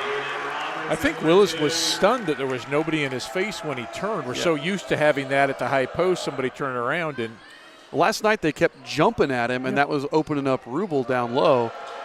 And it was almost like he wasn't sure what to do with it there. Yeah, and that was well scouted. They knew we wanted to go down to Rubel and sagged off for that pass. Schilling for three. That was a good look, too. Rubel tips it, but Hinton pulls down the rebound, his fourth rebound, actually. Willard drives, cut off, gets it up top to Hinton. You can tell Hinton has not attempted a three this year, and he caught that and didn't even glance at the basket. No, he's one of those guys he knows what he's good at, and he's going to do it. Mullins, another three. He's got 8 of their 14 here. Schilling gets it over to Morris. They get it across into Charlie. There we go. Hinton just tied up Charlie. They're very fortunate not to turn that over. We had the numbers, too. He had Willis over here all by himself. If Charlie could have had that clean. Schilling to Morris at the volleyball line. It's like we're not looking for that last pass, and they're like Schilling back. There we go. Caden Willis assisted by Halcomb there. Finally, after over 6 minutes of gameplay, we find the basket.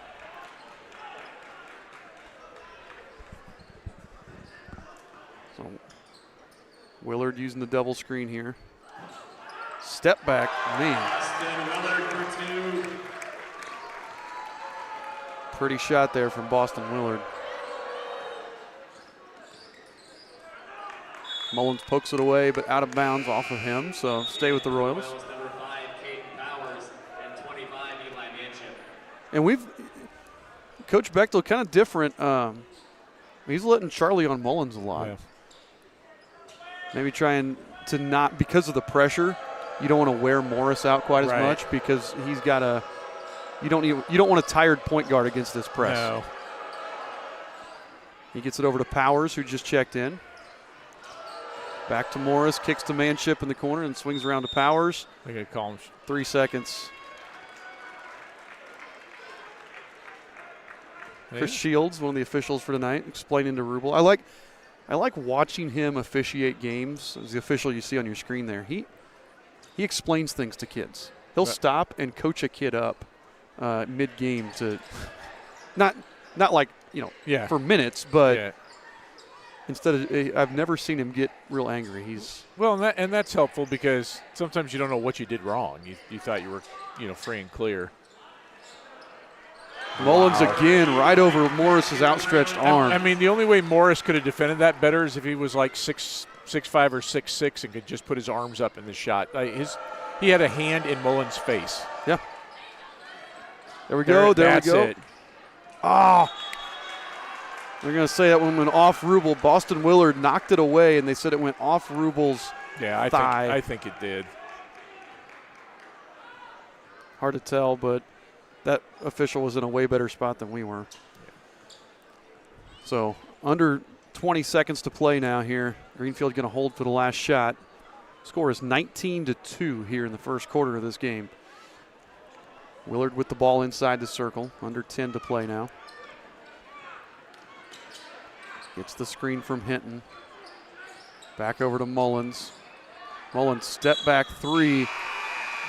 Doesn't get the basket, but they are going to give him the foul. That's the James Harden move right there. Yep. Watch this on the replay here.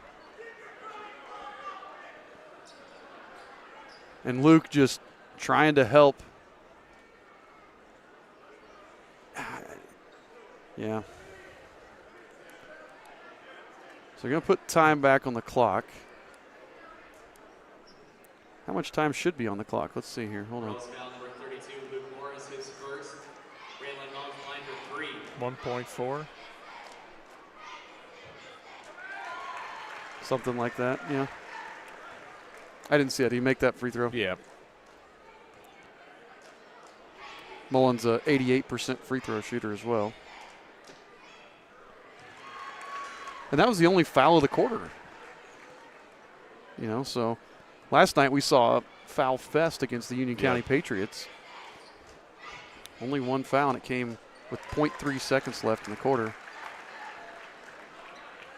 Powers throws it into Morris. That'll do it for the end of the first quarter. The score at the end of one, Greenfield-Central 22, Eastern Hancock 2. You're listening to the Eastern Hancock Sports Network. People see a huddle in the locker room. We see a second classroom. Some see a student athlete on the court. We see a future leader in the community. You see, high school sports in Indiana are special. That's because they're about learning and growing, not just winning and losing. Fans, I'm Commissioner Paul Neidig. Support education-based athletics in Indiana by buying a ticket to your high school's next athletic event.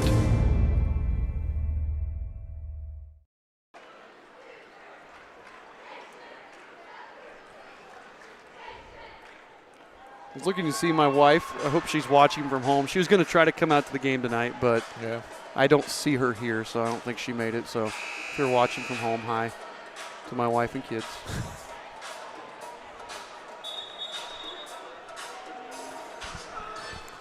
So Royals trail by 20 here. And again, you said it on when we're on offense, we've gotten some decent looks, but some of it is just we're sped up a little bit more. Sometimes we catch the ball, we get a couple tenths of a second to think, do I want to shoot this shot, and then we're allowed to shoot it. This is a team, when you play a team like this, we saw it with New Pal, we catch and we don't have that time to think because we only have a split second to get a shot off. Powers' shot is blocked there by Cooper Robertson, the junior that just checked in. And Mullins just buried his 17th point of the game. I'm looking at the signs the students have, and one of them says, "My corn is better." I saw Iowa and Nebraska played, and that was a sign that they... Yeah, I get it, but our JV coach is Paxton of Paxton Farms Sweet Corn. Yeah. So, I mean, you could say a lot of things, but I don't know that your corn is better. So Cooper Robertson picks up the foul there. Charlie can't find anybody to get it into. Finally gets to Rubel. Good. Nice job. Rubel lays it in for two more. And that's it. You gotta win each possession on each end of the floor, right? I mean, that's the way to claw your way back in. There's no 20-point play. Mullins off the mark there. Rubel with his first rebound of the game. Yep, but that right there is successful. We got a hand in Mullins' face. He didn't sink it. Rubel got the rebound. Yep. Yeah, we got to make sure we're making a better pass. Mullins with the steal and the dunk.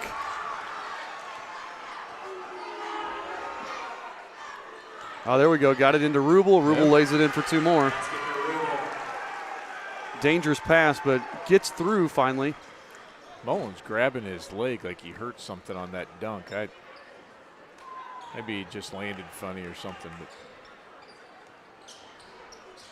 Robertson with the ball up top. Hands off to Mullins. Mullins with another three. He's got 22. I wish I had a stat for the last time somebody scored 22 and a half against us. Was it the infamous 51-50? It would have to be almost. Vince and the kid from Alexandria, right? That.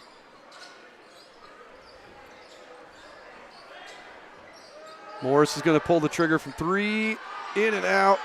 Knocked around, and Robertson comes away with it. Yep, that was a good shot. It's a good look. Willard just pulls up in transition, not there, and Powers gets the rebound.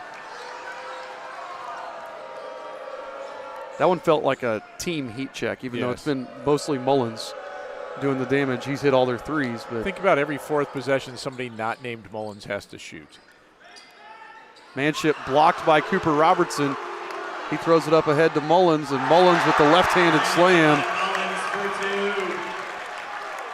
And again, I don't mind that shot from Manship. It just was too slow in getting off. Cooper Robertson was able to get over and block it because Manship, there was too much thinking going on. And I know we're the Eastern Hancock Sports Network, but I like showing replays of dunks. So Mullins with the sweet left-handed dunk. Yeah, you got to give it to him. That was nice. I mean, for as good as that kid is, he's not. I haven't seen him talking any junk. So I appreciate that, having some class. Yep. Well, and you said it. It's not. He's done the damage tonight, right? Yeah. They only have 8 points away from him. He's got 24, but that still. Everybody else is very capable. You saw Robertson has 2 of 2 shooting. Jake Hinton hit a layup. Boston Willard's been there, so it's not like. Yeah, he's killing us, but it could be coming from anywhere. If we stop him, it doesn't mean it's suddenly going to stop. But he's been impressive so far. He's a point and a half off of his season average. Yeah. And you asked about the last time. I think the last time that a player scored 20 and a half would be it's either Dylan Langcable for Morristown. He had 44, which means he would have had to have had 20 and a half back in 2012. And then that 50-point game, the only game in state history where both teams had a 50-point score. Mitch Yagi from Alexandria had 51. So he obviously would have had 20 and a half as well.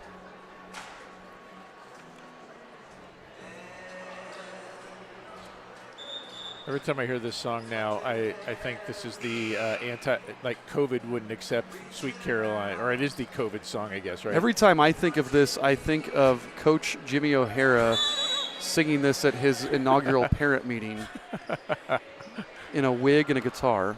Yeah, that sounds about right. He referred to himself as Squeal Diamond. I don't think you could tell me a story about Coach O that would not be weird, and I wouldn't believe 100% as that foul comes in there. Yep, Rubel's going to go to the line, though. Was Braden Robertson on that one. By the way, we're already in the B material. I know. Oh, we mentioned last night, Rubel's been shooting pretty good from the line. Could use the points here. Do the announcer jinx on him. Yep.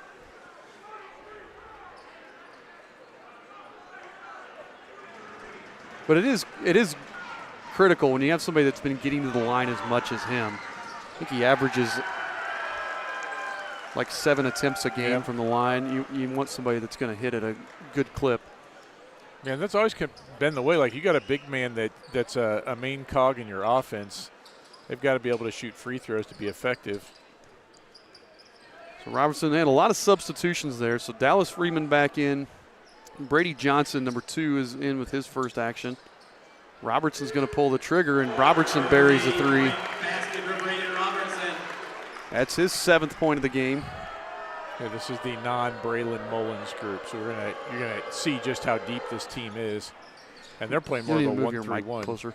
Sorry, playing a 1-3-1 here now too. A lot of people cheering for Luke every time he gets the ball. Yes. Powers got an open look. Just missed it. Manship outfights Johnson for it, though. Nice offensive board by Manship. Come on, Caden, go again. Right now, our passes just have not been good. Our passes are to the right guy. Morris takes it in, and Morris gets his first basket, but our passes are all hitting in a spot we can't do anything with it. Boston Willard with the runner, no good. Morris with the rebound.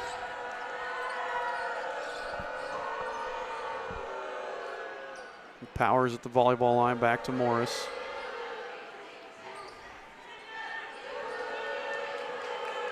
And now they're back in that 3-2. They went to that look for a minute. Shaw steps into that jumper, no. Rubel couldn't get the rebound, and Willard comes away with it. Willard is sneaky quick, and you saw it right there. He was kind of Johnny on the spot. Robertson's second 3. He's got 10 now. And we just didn't get out on him. No. Morris, Shaw corrals that one in the corner, but he gets trapped. Oh, we get bailed out with the call, though. We'll take that. That foul win on Jake Hinton, his first. I believe, did I read correctly? Was Hinton the county defensive player of the year? He may have been. I do know he is committed to the Army West Point Academy, right? Is that what they call it? Yeah. So congratulations to him. Yeah. He's really a good cool kid. I don't think you get to go to Army if you're not a good kid. No. You got to be a good person there. Yeah. Good job by Rubel of finding, getting position, and I think is that going to be Hinton again? Yep, Hinton just picked up his second. So now, after this, that's the fourth, so everything else is going to be bonus for the Royals. And we could use any points any way we can get them. Absolutely. So Charlie to inbound. Morris back to Halcomb. Oh, and nice. That's what we see from Willis. I like that. 38-11. Royals get in double figures now. Does Rubel have 6 or 8? Rubel has 7. 7. Oh, he did make one free throw, didn't he? Yeah. Mullins no good. Rubel with the rebound. Hinton almost picked up his third foul there.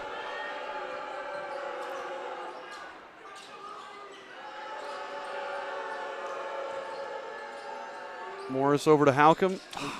Charlie thought about the three. And that's why I talk about being decisive. I think if Charlie just would have caught it and ripped it, would have had a good, clean look there. Well, you mentioned earlier that we had the 75 points last night. Long two from Rubel. I think the downside to playing a team like that on a Friday night is that shot would have been open for Charlie last night. Yes. And it's that, I mean, we're playing a bigger, better team, and those open looks at the basket aren't there quite as long. Mullins again. Mullins for 2. We saw that a little bit with the JV team. Same kind of thing, only more with the passes. That's just not quite there like we're used to. Shaw, he's got Willis. He flips it. Okay, we got Rubel, corner three from Caden Rubel, buries it. Yep, they gave him that one. I couldn't tell if his foot was on the line, but he was apparently back far enough. I couldn't either. There we go. Rubel carrying the heavy load for us offensively right now. And he's got all but 4 of our points, so he's got 12, all in this quarter here. Mullins from the volleyball line, short. That was your heat check. Yep. Rubel with the rebound. And the Royals are trying to claw back in this. I think it was 28 just a minute ago. It's down to 24. Halcomb throws it off of Charlie Johnson. Stay here with the Royals. Your Cougars, number 3, Boston Willard, and 34, Cooper Robertson. So Charlie in that corner trying to inbound here. Gets it up to Schilling. Schilling to Halcomb. Schilling back up top, finds Charlie. There's the three. Off the mark, rebounded by Mullins. Mullins can't finish at the rim. Gets his own rebound and puts it back up and in for 2 more.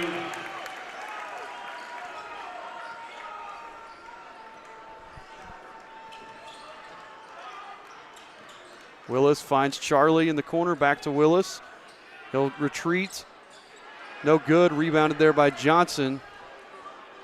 Gets it up ahead to Mullins, pulls the trigger again from 3. Goodness sakes alive. Braylon Mullins with just 5 points in the last 20 seconds of game time there. There's nothing to be done about him. He had 17 that quarter to go with 14 in the first quarter. Man, he had all but 6 of their points that quarter. Robertson had the other 6, so impressive performance by him so far. So we're going to take a halftime break. It's going to be an extended halftime break here because It is Hall of Fame induction night here. So it'll be in a little bit of an extended break, and we'll be back after that. We don't have a mic on it, or else we'd put on the mic and you can hear the Hall of Fame, but we don't have a microphone here in the gym. So we'll do our halftime stuff, and we'll be back with the second half in about, we'll call it 15, 20 minutes. Yeah. Car that sparkling clean shine it deserves. Look no further than Dave's Express Care Car Wash. Conveniently located at 1749 West Main Street in Greenfield, Dave's Express is your family-owned and operated car wash destination. Choose from our wide range of wash packages. And while your car gets pampered, you can indulge your taste buds at Dave's Express Grill. Have a bite of the world-famous Super Tenderloin Sandwich. Dave's Express Care Car Wash, where exceptional service meets unbeatable value. Experience the difference today.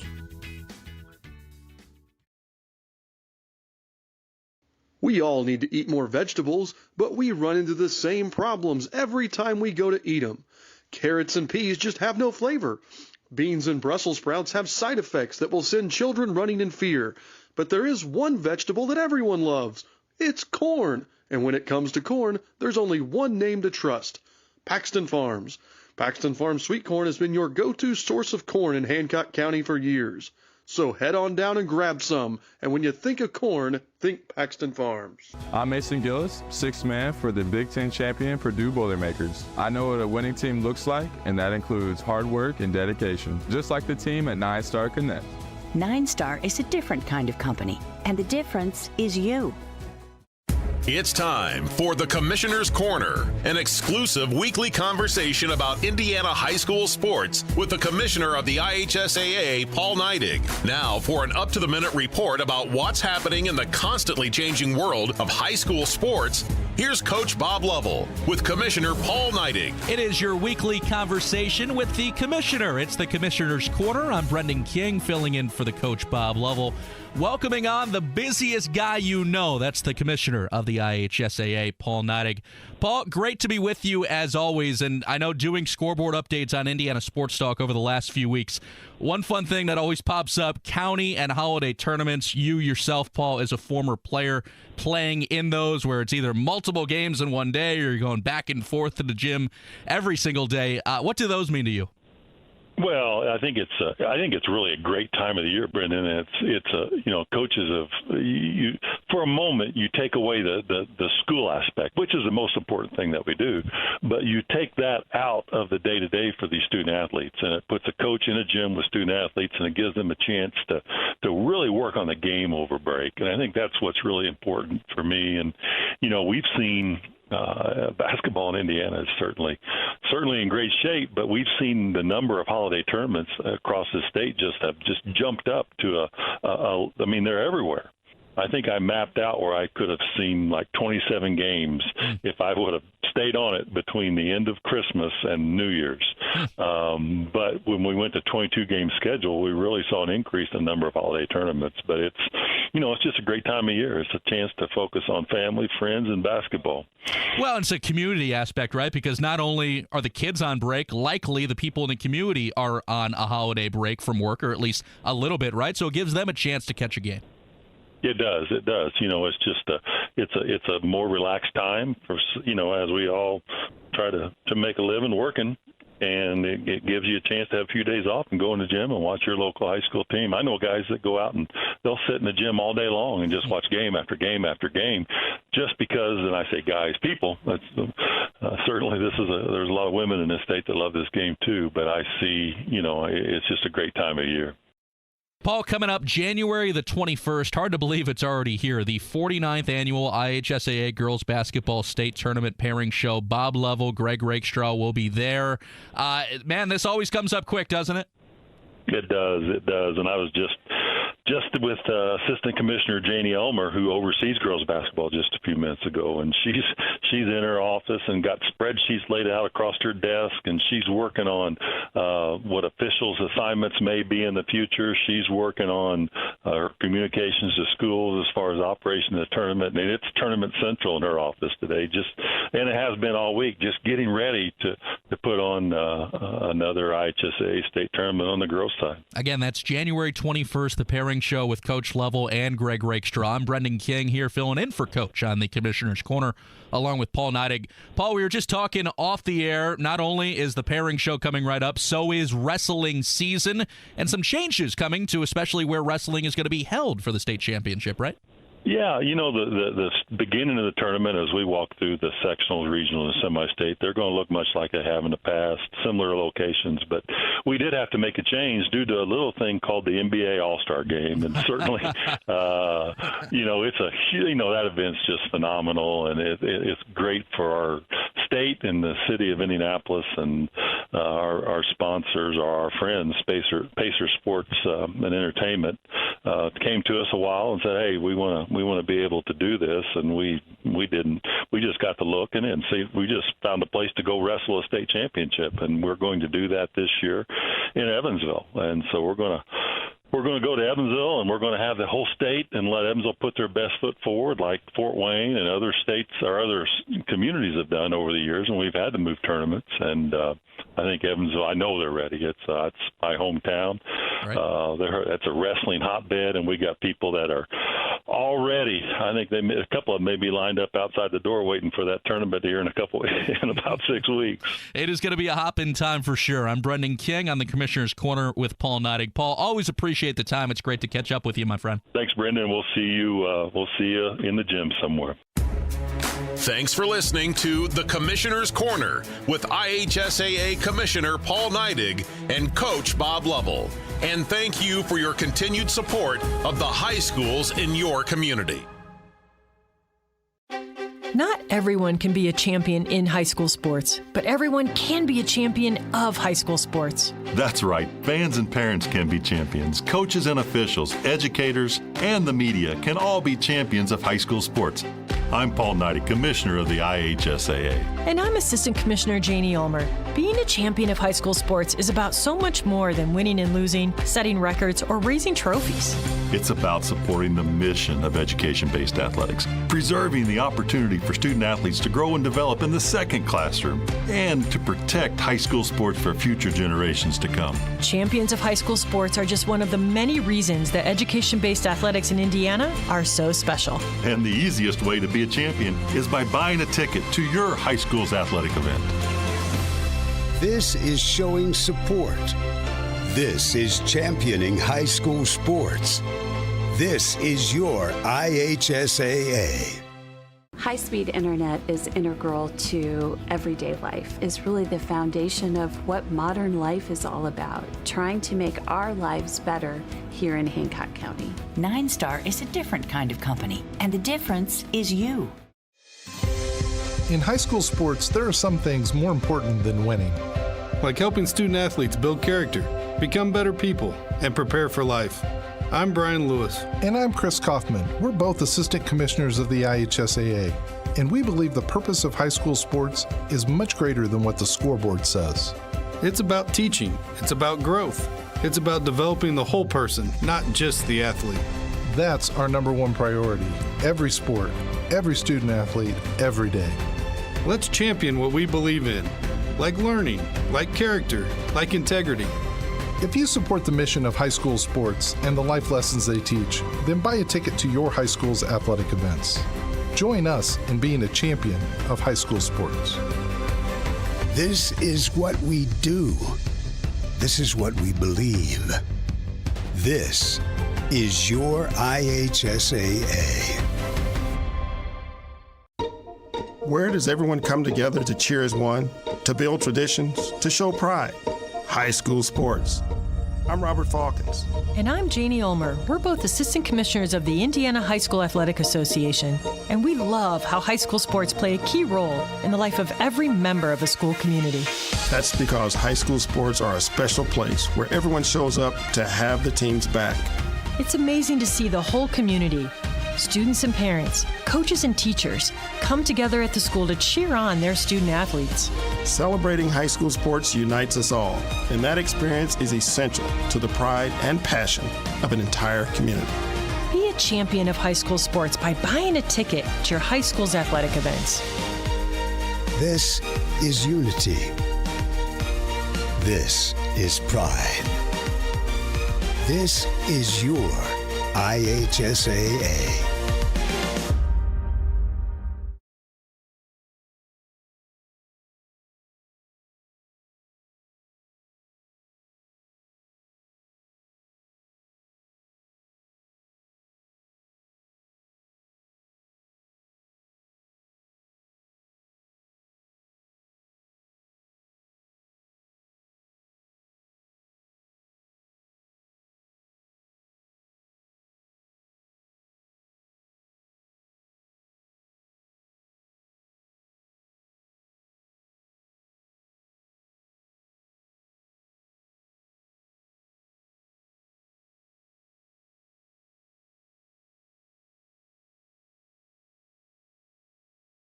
Graduate of Greenfield-Central High School, he earned 5 varsity letters in swimming and diving and 1 for cheerleading. He is a 2-time Hoosier Heritage Conference diving champion and part of a team that won 4 straight HHC championships and 4 straight sectional. Some see a student athlete working on a shot. We see a powerful lesson in persistence. Some see a student preparing for success on an exam. We see a student athlete preparing for success in life. Proud to keep education in front of athletics since 1903. Attention car owners. Has your vehicle seen better days? Introducing Dents Automotive, your go-to solution for those unsightly dents and dings. Our expert technicians use state-of-the-art techniques to restore your car's beauty like magic. Whether it's a minor ding or a pesky dent, we've got you covered. With years of experience and a passion for perfection, we'll have your car looking like new in no time. Don't let dents cramp your style. Visit Dents Automotive today and drive away with a smile. Your car deserves the best. Dents Automotive, where excellence meets restoration. 28 years, Dwayne Rowland. Summer at Paxton Farm Sweet Corn. Located just north of Maxwell, 2 miles west of State Road 9 on 600 North. Our sweet corn is handpicked, bringing sunshine to every bite. But that's not all. Capture picturesque memories in our fields of vibrant sunflowers, perfect for photos. Bring the joy of Paxton Farm Sweet Corn to your summer gatherings. Visit us today and experience the sweetness that keeps people coming back for more. Find us on Facebook, Paxton Farm Sweet Corn. Paxton Farm Sweet Corn, the sweetest taste of summer.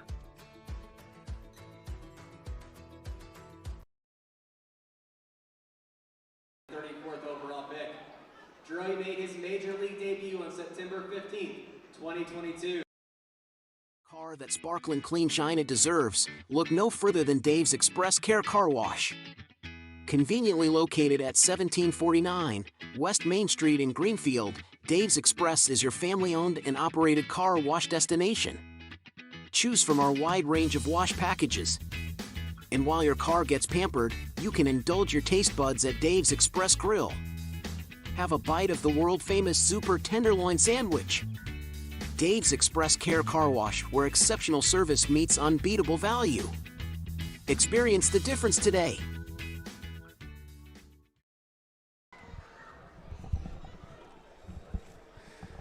Alrighty, folks.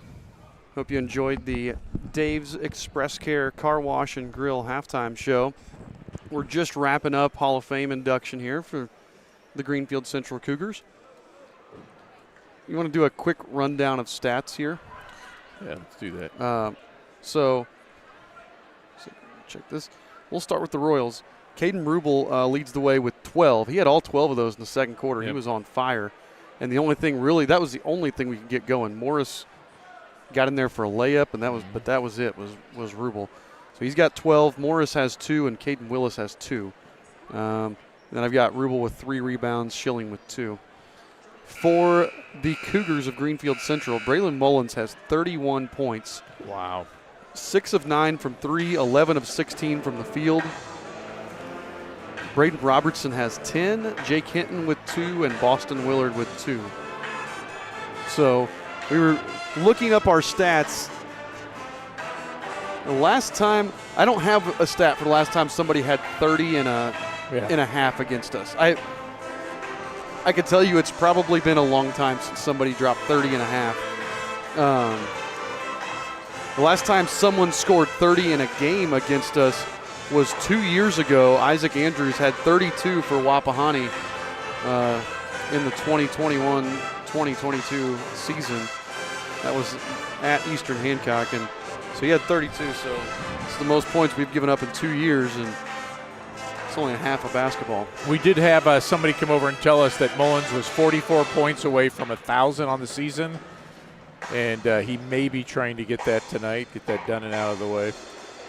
So I'll confirm that while you're talking here. So that was pretty much a Cougar-dominated half. The Royals actually didn't play bad. Not a ton of turnovers. We got some shots.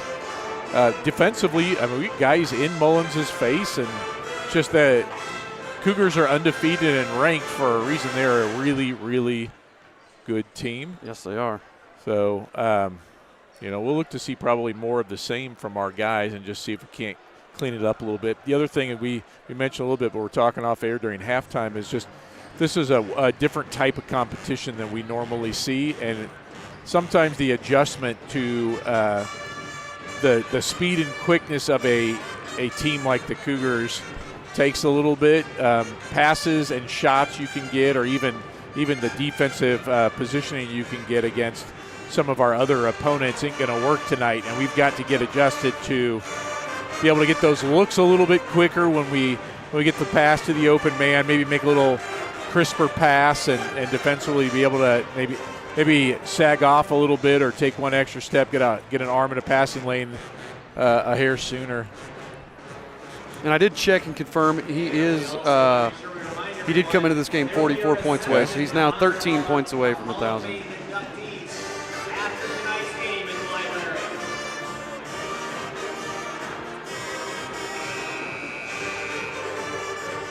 We'll get underway here in less than a minute. We'll see, we just kind of chip away at it, get a good solid defensive position, get a good shot, and you just kind of one at a time. I don't know if we can get back in this or not, but we can definitely grow and improve and build on it. Well, and you got to think, I'm curious what were Coach Bechtel's adjustments at halftime here? Like, what are we going to do differently? Because really, I mean, Robertson scored 10. Nobody else has more than 2. So yeah, we've shut. No, I don't want to say we've shut everybody else down. They haven't really shot a whole lot. Yeah. But we've done well against the field. It's almost like it's right. One guy versus the field. Now Robertson's points, at least 6 of them came with Mullins on the bench, getting a break. Yeah. So 45-16 here. It's a 29-point lead for the Cougars. They'll start with the ball here in the second half. They have starters on the floor. They get it over to Mullins real quick. Mullins rises up from 15, doesn't get the basket, but does get the foul.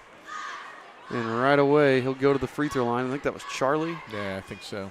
Charlie Halcomb picks up his first.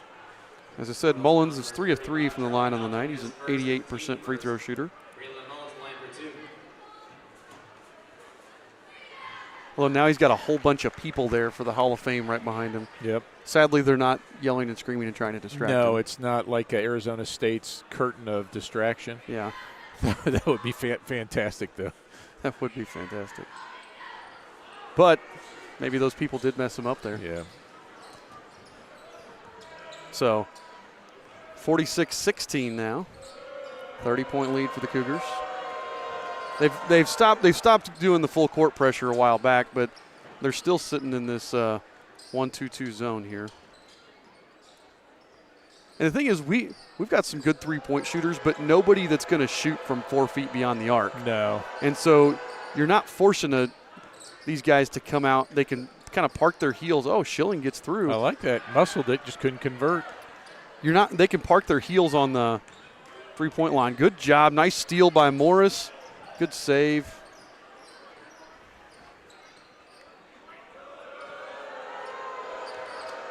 Morris. Yeah, and that's the we got to be careful on those passes. We didn't make the defense move at all.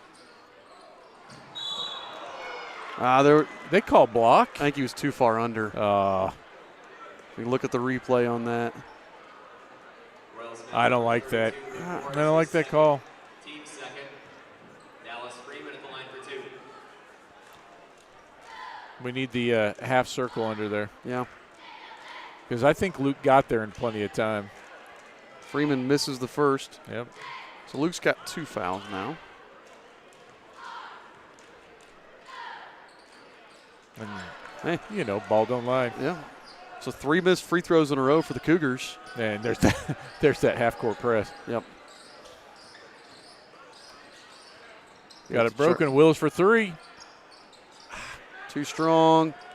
Rubel wisely backed out of that, and Robertson ends up with the rebound there because Rubel would have picked up the foul. Yep. Mullins gets in. What we got? You gonna say it was out on us? Okay. Oh, I just put it in a foul. We only have 2 fouls, folks. Sorry, we'll get it fixed at some point. But I thought they called a foul on that one. Schilling with the deflection. So good active hands here for the Royals. Yeah, Mullins went up, and it looked like Rubel and Willis combined on him like, we're not going to let you get a layup or a dunk on us here. Get it into Hinton up top. Mullins gets open. Another 3, no good. Rebounded by Hinton. Go, go, go, go, go. Nobody's getting. Like that was a layup for us to go. If we just go after it. And right now, both teams just kind of look off. Greenfield looks like they've just put it on cruise control, and Eastern's playing hard, but like that right there, that should have been an easy layup. We're 2 minutes into this second half. Rubel from the corner, no. Morris gets the offensive rebound and nearly has it stolen away. Goes up with it. They're going to get a foul on Robertson. Yep, that was a good job by Morris on the inside. Team first this quarter. Luke Morris at the line for 2. Back on the other half of the court, a little kid just threw a bouncy ball out on the court. Nice. So Morris at the line to shoot 2. Leaves the first one short. You got to wonder, Luke did not come out of the Union County game last night. I don't think he came out once. So I don't know if he's been out of this game, has he? No, he hasn't. So you got to think tired legs a little bit, too. Oh, absolutely. Hits the second. That's the lead back down to that same 29-point lead that we started the half with. So Freeman with it up top. Gets it down into Hinton in the short corner, back up to Boston Willard. He'll get everything reset. Hinton at the top of the key. Passes away and back to himself, and there's the charge on Hinton. Yeah, and that was a messed up play. Hinton wasn't expecting to get it back, got tipped to him, and right idea. But I've got him with 3. They said so. I think that's his third as well. Team second. They just don't look cohesive right now. I don't know what. No. You got it to Charlie. Well, and you wonder if maybe if they're trying to force it now with Mullins instead of letting it come to him. Good cut by Schilling. Good pass. Oh. Too hard. Knocked out of bounds by Hinton. It'll stay here with the Royals. It's just been that kind of night. That was a good look from Rubel. Good cut by Schilling. Absolutely.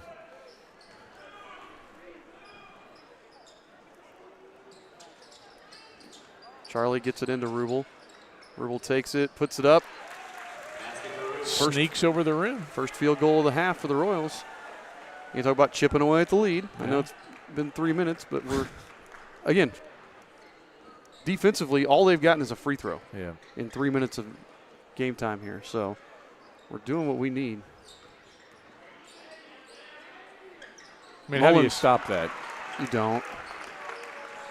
I mean, that's good defense, and it almost looked like he was trying to draw the foul. Yep.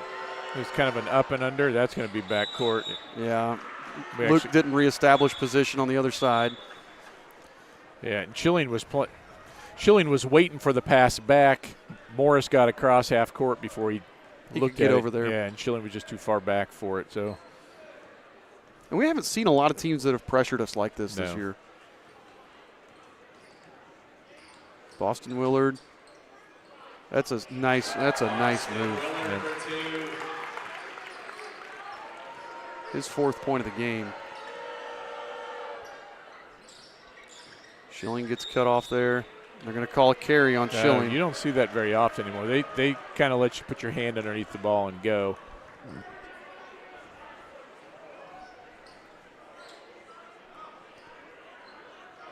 So 31-point lead here for the Cougars. 4 minutes and 9 seconds left here in the 3rd quarter.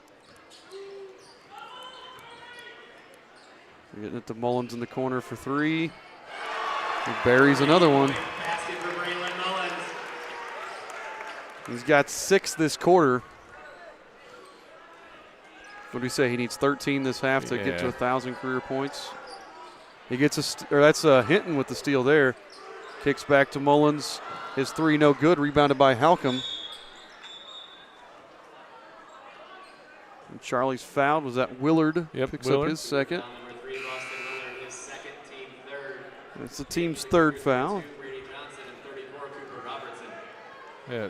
Brady Johnson checks in. Cooper Robertson checks in for the Cougars.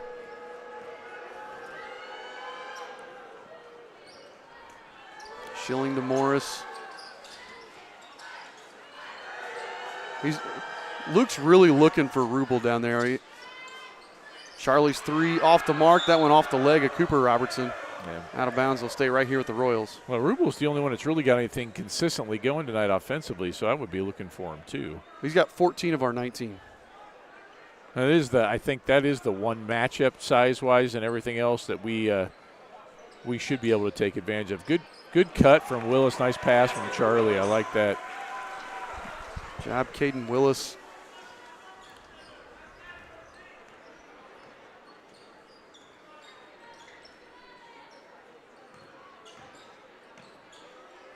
Mullins just scores over Willis there. Willis decided not to foul him. Makes that a 34-point lead. Johnson gets his hand in there and gets a steal.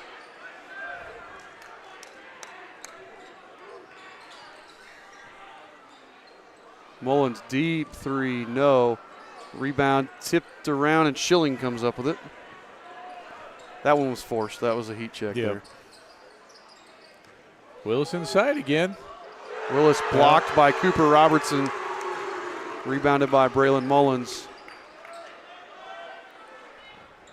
I like the Willis on Mullins matchup. I think athletically that Willis could give him some fits.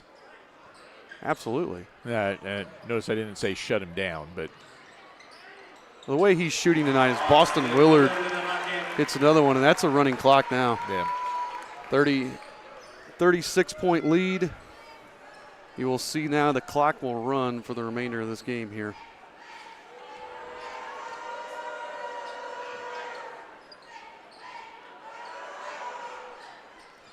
Schilling drives, dishes, Mullins with the steal. Up ahead to Willard. Throws it off the backboard. That was supposed to be an alley-oop. I know it doesn't look like it, but that was supposed to be an alley-oop. So Willard gets an assist for that. So timeout by Coach Bechtel. We're going to step away and we'll return momentarily.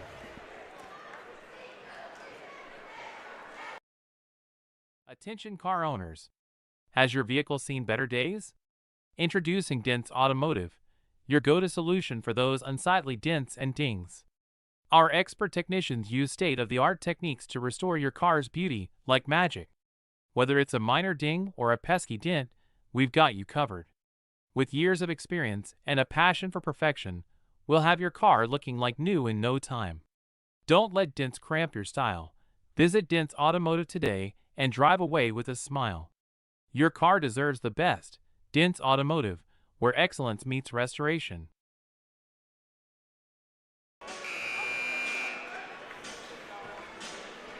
So how many three-pointers is Mullins going to shoot before he hits one? Well, I have him at 7 of 11 right now. Just wonder if he'll try to get it all in one or if he'll take a couple old school 2-point shots. Because right now, he is so just so you know, Braylon Mullins is 3 points away from 1,000 career points. So you'll probably see him get, they're probably going to let him get that. Because, when you're that close, you're going to let him get to it. Oh, absolutely. Especially a big crowd, Hall of Fame night. I would do the same for my kid. I'd work it, try to get him that recognition. See, that's the shot we got to get. We can't tonight. Nice up and under by Willis. Good. Willis has got a, quiet 8 points here? 6. Like, he's working. It's just kind of here and there stuff's happening like that. Good steal, almost. There's Mullins for 3. Buries it right there. Congratulations to that young man. Yep, that is his 1,000th career point. It gives him 44 for the night.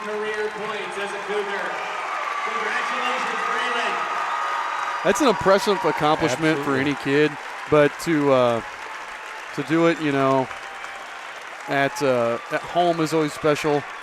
To do it your junior year is special. Yeah, that's only halfway through. Yeah. So that's he's literally halfway through his junior year. And you're right. Who we get just checked in? Tucker Brown checks in. MVP. So I'd say Mullins is probably done for the night with the running clock. You don't want to risk him. You got bigger goals now than trying to beat us by 50.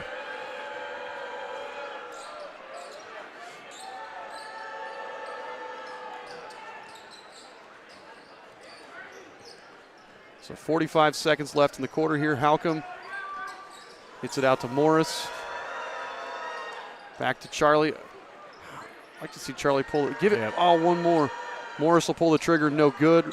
Rebound. Manship was fighting for it, but he's going to pick up the foul. Yeah, he wasn't in position. He went after the ball, but he had to go through Robertson. Yep. Robertson had the better position there. Coach Meredith subbing. We may not even get a shot off this quarter here. No. And that's Brady Johnson, Blake Evans, and Cooper Robertson came in. Yeah, they're just going to let this one run out. Yep. So that'll do it for the end of the third quarter. The score, Greenfield-Central 62, Eastern Hancock 23. We're going to step aside one more time and hear from our friends at 9 Star. Sixth man for the Big Ten champion Purdue Boilermakers. I know what a winning team looks like, and that includes hard work and dedication. Just like the team at 9 Star Connect. 9 Star's hardworking and dedicated team provides Central Indiana with high-speed internet. And if something's not working, or you might just need a little help getting set up, their support staff will be there for you 24/7. Now that dedication. A call to 9 Star for high-speed internet is a slam dunk. 9 Star is a different kind of company, and the difference is you. Thanks to 9 Star. Ready for our trivia question here? Yeah. Coach Knight? So,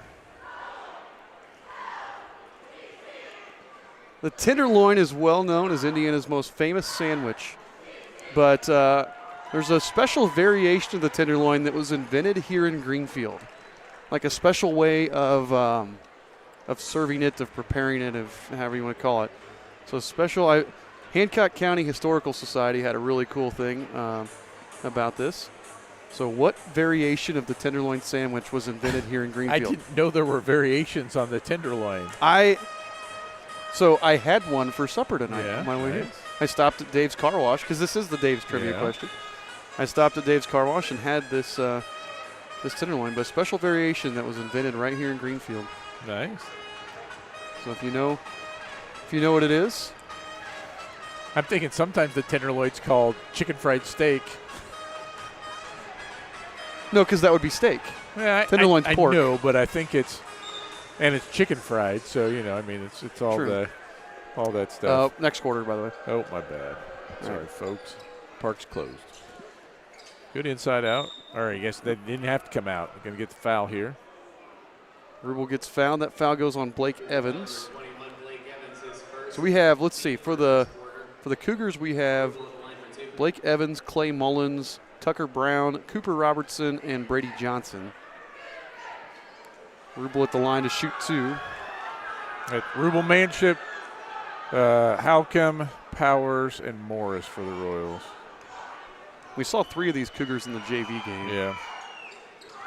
Rubel misses them both. Cooper Robertson with the rebound. And again, that's tired legs for Rubel. Yep. Because he was the other one that didn't come out at all yesterday, right? Until the very end, maybe. Cooper Robertson up and under.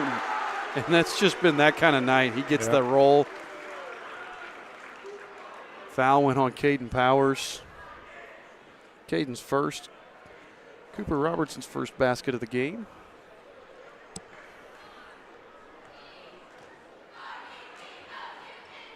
Misses the free throw, and Rubel there for the rebound.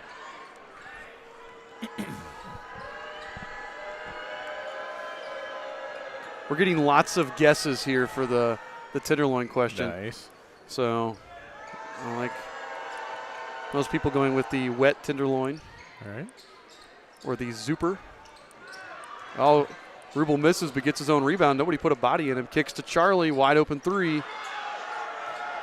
Powers.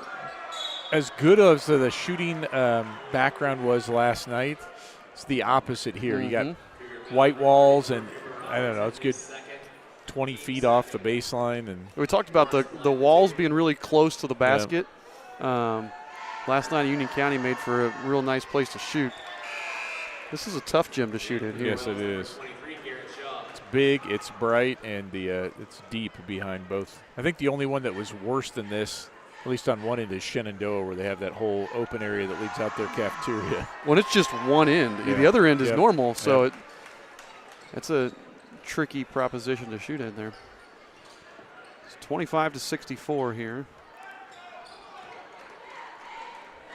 Mullins to Johnson. Now Tucker Brown with it. Kicks it back over to Evans. And around Johnson, pulls up. Long 2, no good. Rebounded by Luke Morris.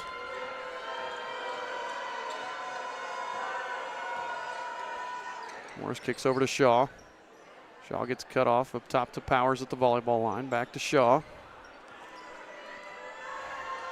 It's about 6 minutes to play here in the game. Shaw on the wing. Gets to Luke in the corner.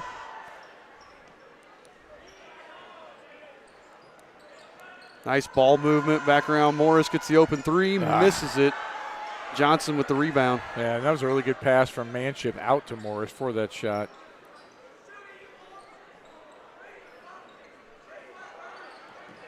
Johnson's going to pull the trigger. I think Powers got a hand of that, or got a piece of that one. Nope, he didn't get a piece of it. No, I think he got a piece of Johnson. Oh, okay, there we go. Yeah, I think he kind of bumped him, and I'm not sure if they just didn't see it, as Johnson was way. What did we say? Medium-sized dolphin he missed by? Yeah. I mean, that was I can see Caden get a shot or two off. Shaw's cross court to Morris. There we go. Powers, short again. Manship fighting for it. Oh, nice job. Manship over to Rubel. Rubel's going to go to the line to shoot 2. And that was a good Manship hustle, and Rubel straight to the basket, and he didn't try to avoid contact, so he's going to get his 2 shots here, which is nice. Missed that one too. You know what though, Rubel, if you're going to miss tonight, right now is probably the time to miss, if we're going to be real honest. Yeah, it's not going to make a difference. So our trivia question while Rubel's shooting this second free throw. What variation of the tenderloin sandwich was invented right here in Greenfield? That would be the wet tenderloin with gravy on it. The wet tenderloin was invented by Whitey Ware at Fair's Lunch, which was a restaurant downtown that became Jim Dandy. Nice. And I had one of those. There's the one from Dave's Car Wash right there on the screen. Nice. I get the gravy on the side, personally. That's my way of doing it. I find when I have the tenderloin sandwich, you got to figure out, you got to have a strategy how you eat it. I almost do it like you do an apple, where you work yourself around until you get to the bun. Yep. Right, and that's And again, if we're going to miss the shots, right now is the time to do it, boys. We'll save our makes for the next game. I mean, there's a matter of pride right now. You want to finish out strong. Yes. But it is not going to make a difference overall. And I think we put in a pretty good effort against a really good team. And this is a really good team. This has been an impressive performance from the Cougars. There's Mullins, gets it over. Nice block by Manship, blocking Blake Evans' shot. Powers came away with it. Willis step back, a little too hard, but Rubel right there for the rebound and the putback. That's good for Rubel. Yeah, Rubel's still working on the inside.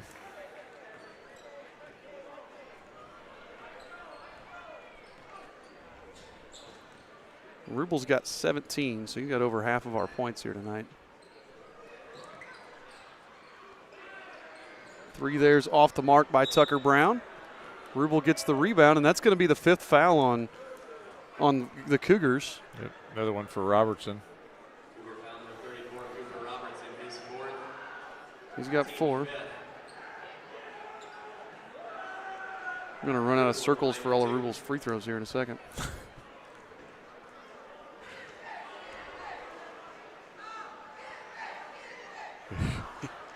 He just cannot buy a free throw tonight. They're missing all kinds of ways.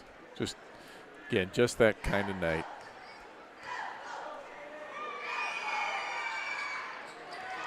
Hits the second one.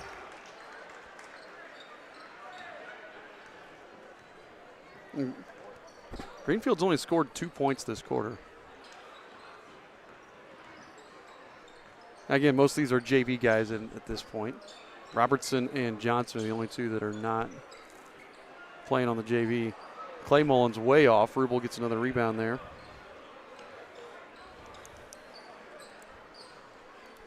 Powers into Willis, kicks over to Rubel in the corner.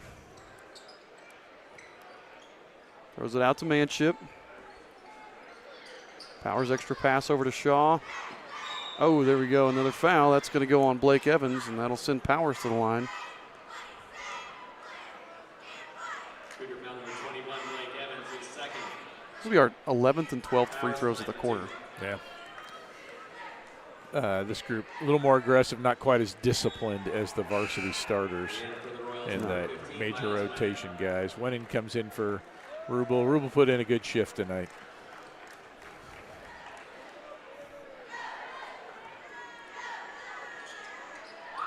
No, if you lose like this, do you wish you had a game tomorrow, or are you okay, take a week off, kind of flush it out? And You wish you had a game tomorrow, but with having played last night, and it's again a tough game, a physical team last night in Union County. I think you need the rest. Yeah. That's my opinion. I think if I had a tight game, I would be ready to go again, because those are sometimes harder to get over. Yeah. Kind of like our Wapahani game last weekend. We almost needed a game right after that to bounce back from.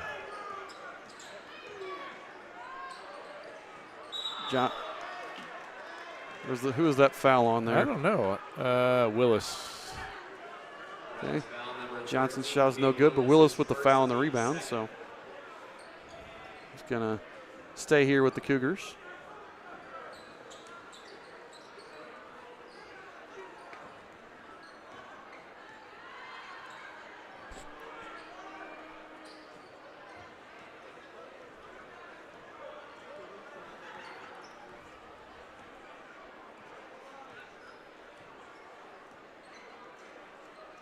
Cougars look like they're going to be content to just pass it around, run out the clock.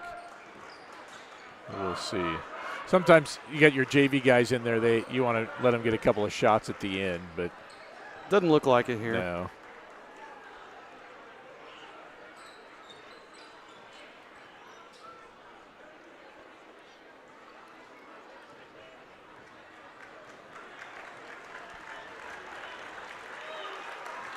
So that's going to do it here from Greenfield-Central High School. The Greenfield-Central Cougars will move to 13-0 on the season as they defeat the Eastern Hancock Royals 64-31.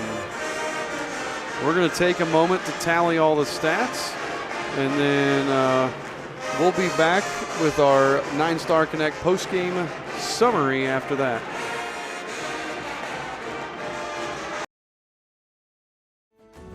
One thing I love about 9-Star is seeing how much this cooperative gives back to our community. They are always sponsoring and supporting our youth organizations.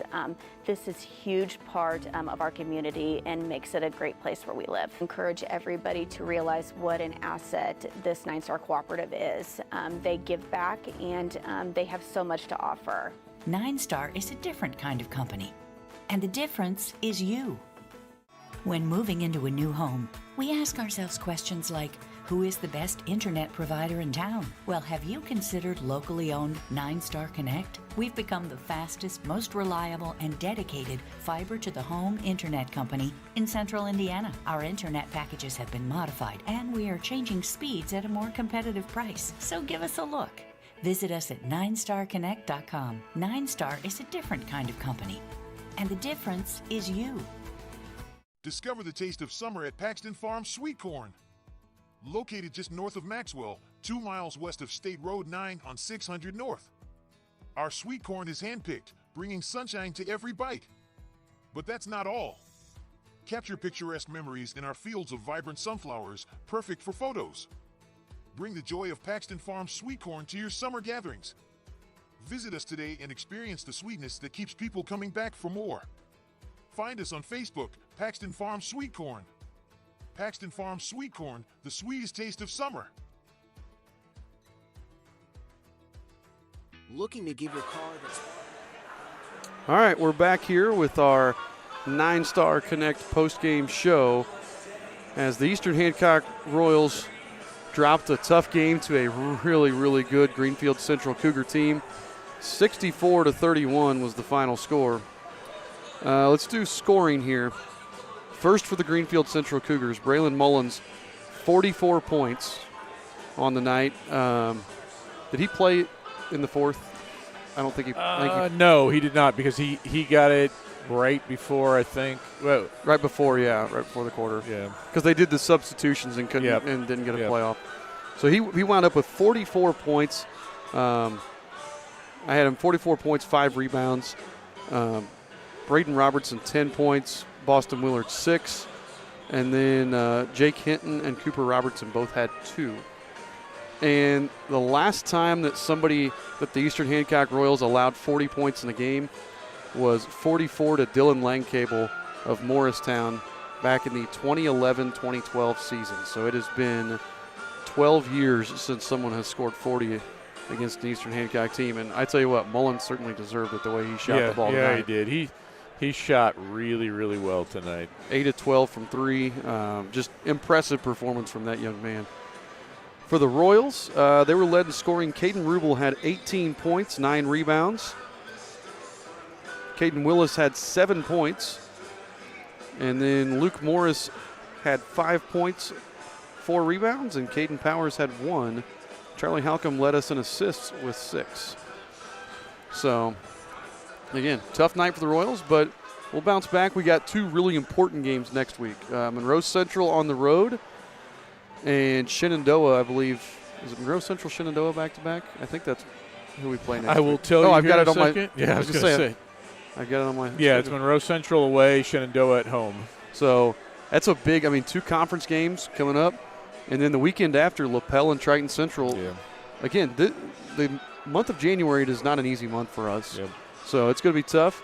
Greenfield Central will be back in action in 3 days. They host Indianapolis Shortridge. And then next Saturday, they travel to Shelbyville for a Hoosier Heritage Conference game. So, again, we want to wrap everything up here from Greenfield Central High School. I want to thank the Greenfield Central administration for allowing us to stream tonight. We always appreciate that. They're very hospitable here, and they do a nice job. And then do we have a Paxton Farms player of the game? We forgot to do one last night. Well, I think tonight's got to be Rubel. I mean, he was the one guy who consistently performed well for us tonight. We didn't shoot the ball particularly well, and Morris did a lot of those, things that don't show up in the stats. But I thought Caden fought constantly. He stepped out and showed some of his range. He went to the basket. Didn't shoot as well from the line as he has recently, but he did get to the line a number of times. Like, to me, that would be our guy. Yep.